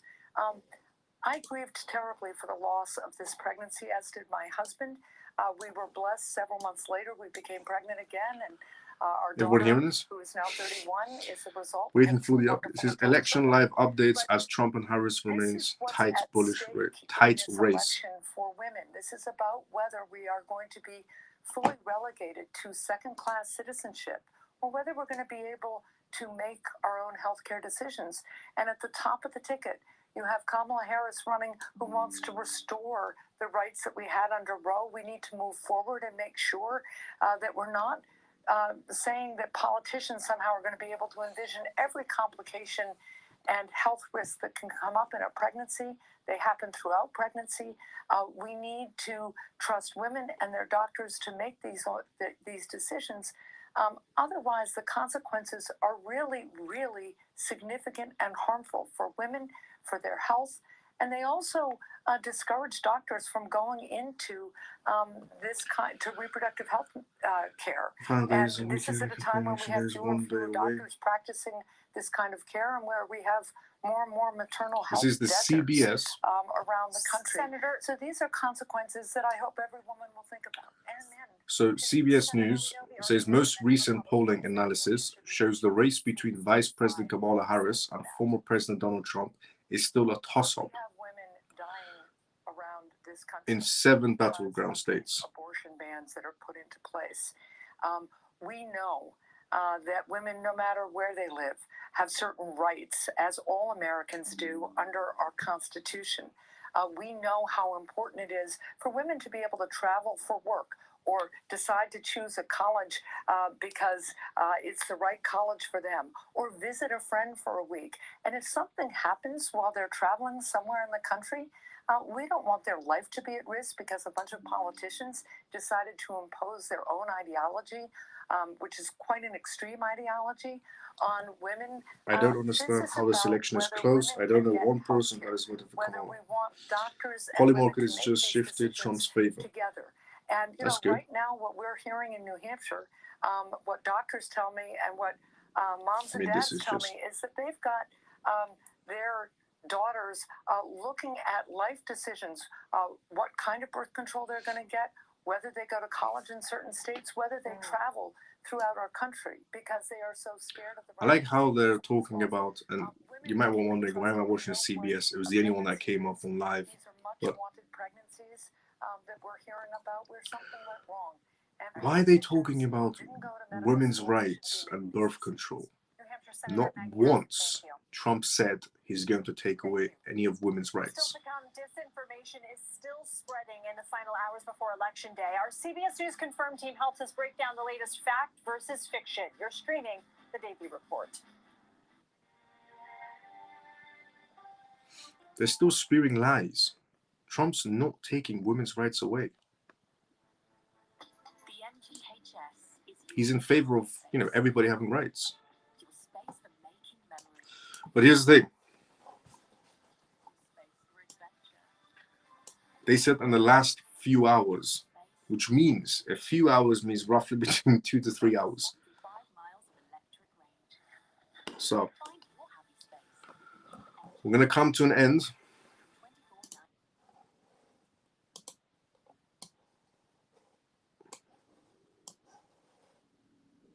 So we're going to come to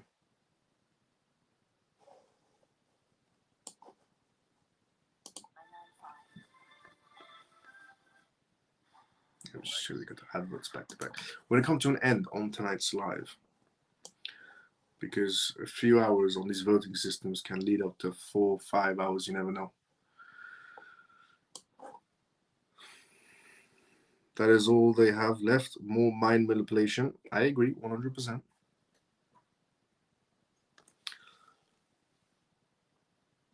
That's the only way they have a slim chance of winning, is by consistently lying. Also true. Very true.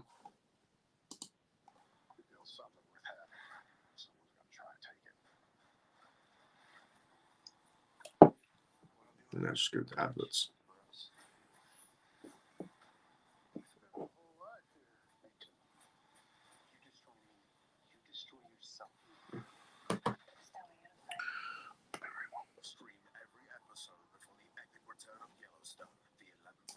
We appreciate you, bro.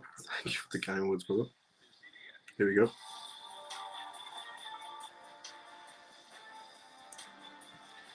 Good night, Miles and CMF. Great teachings, Miles. Thanks for your time and knowledge. Fame forever. See you tomorrow, but sometimes as usual.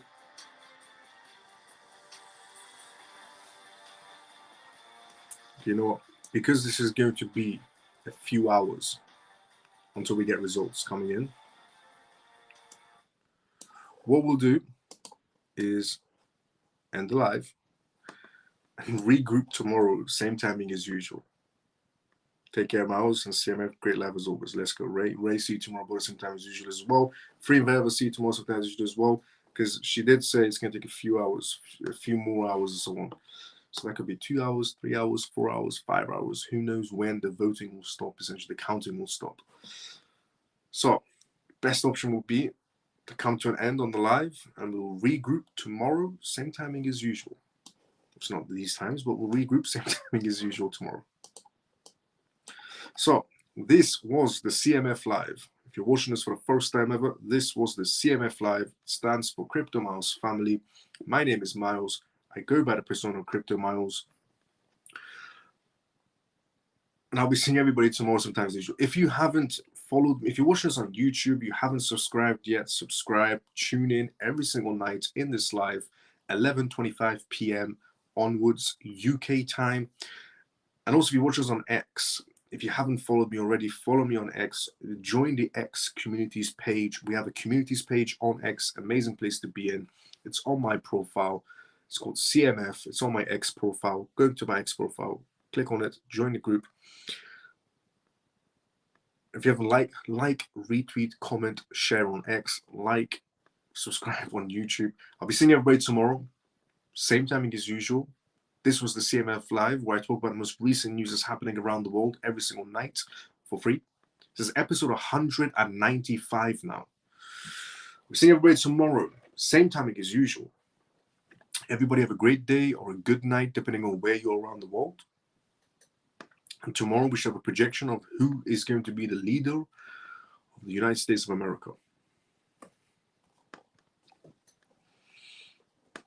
Thank you, Miles, and CMF. See you tomorrow. Mike, see you tomorrow, but sometime as usual. Great job, Miles, tonight. Let's go, Scott. Scott, see you tomorrow, sometime as usual as well.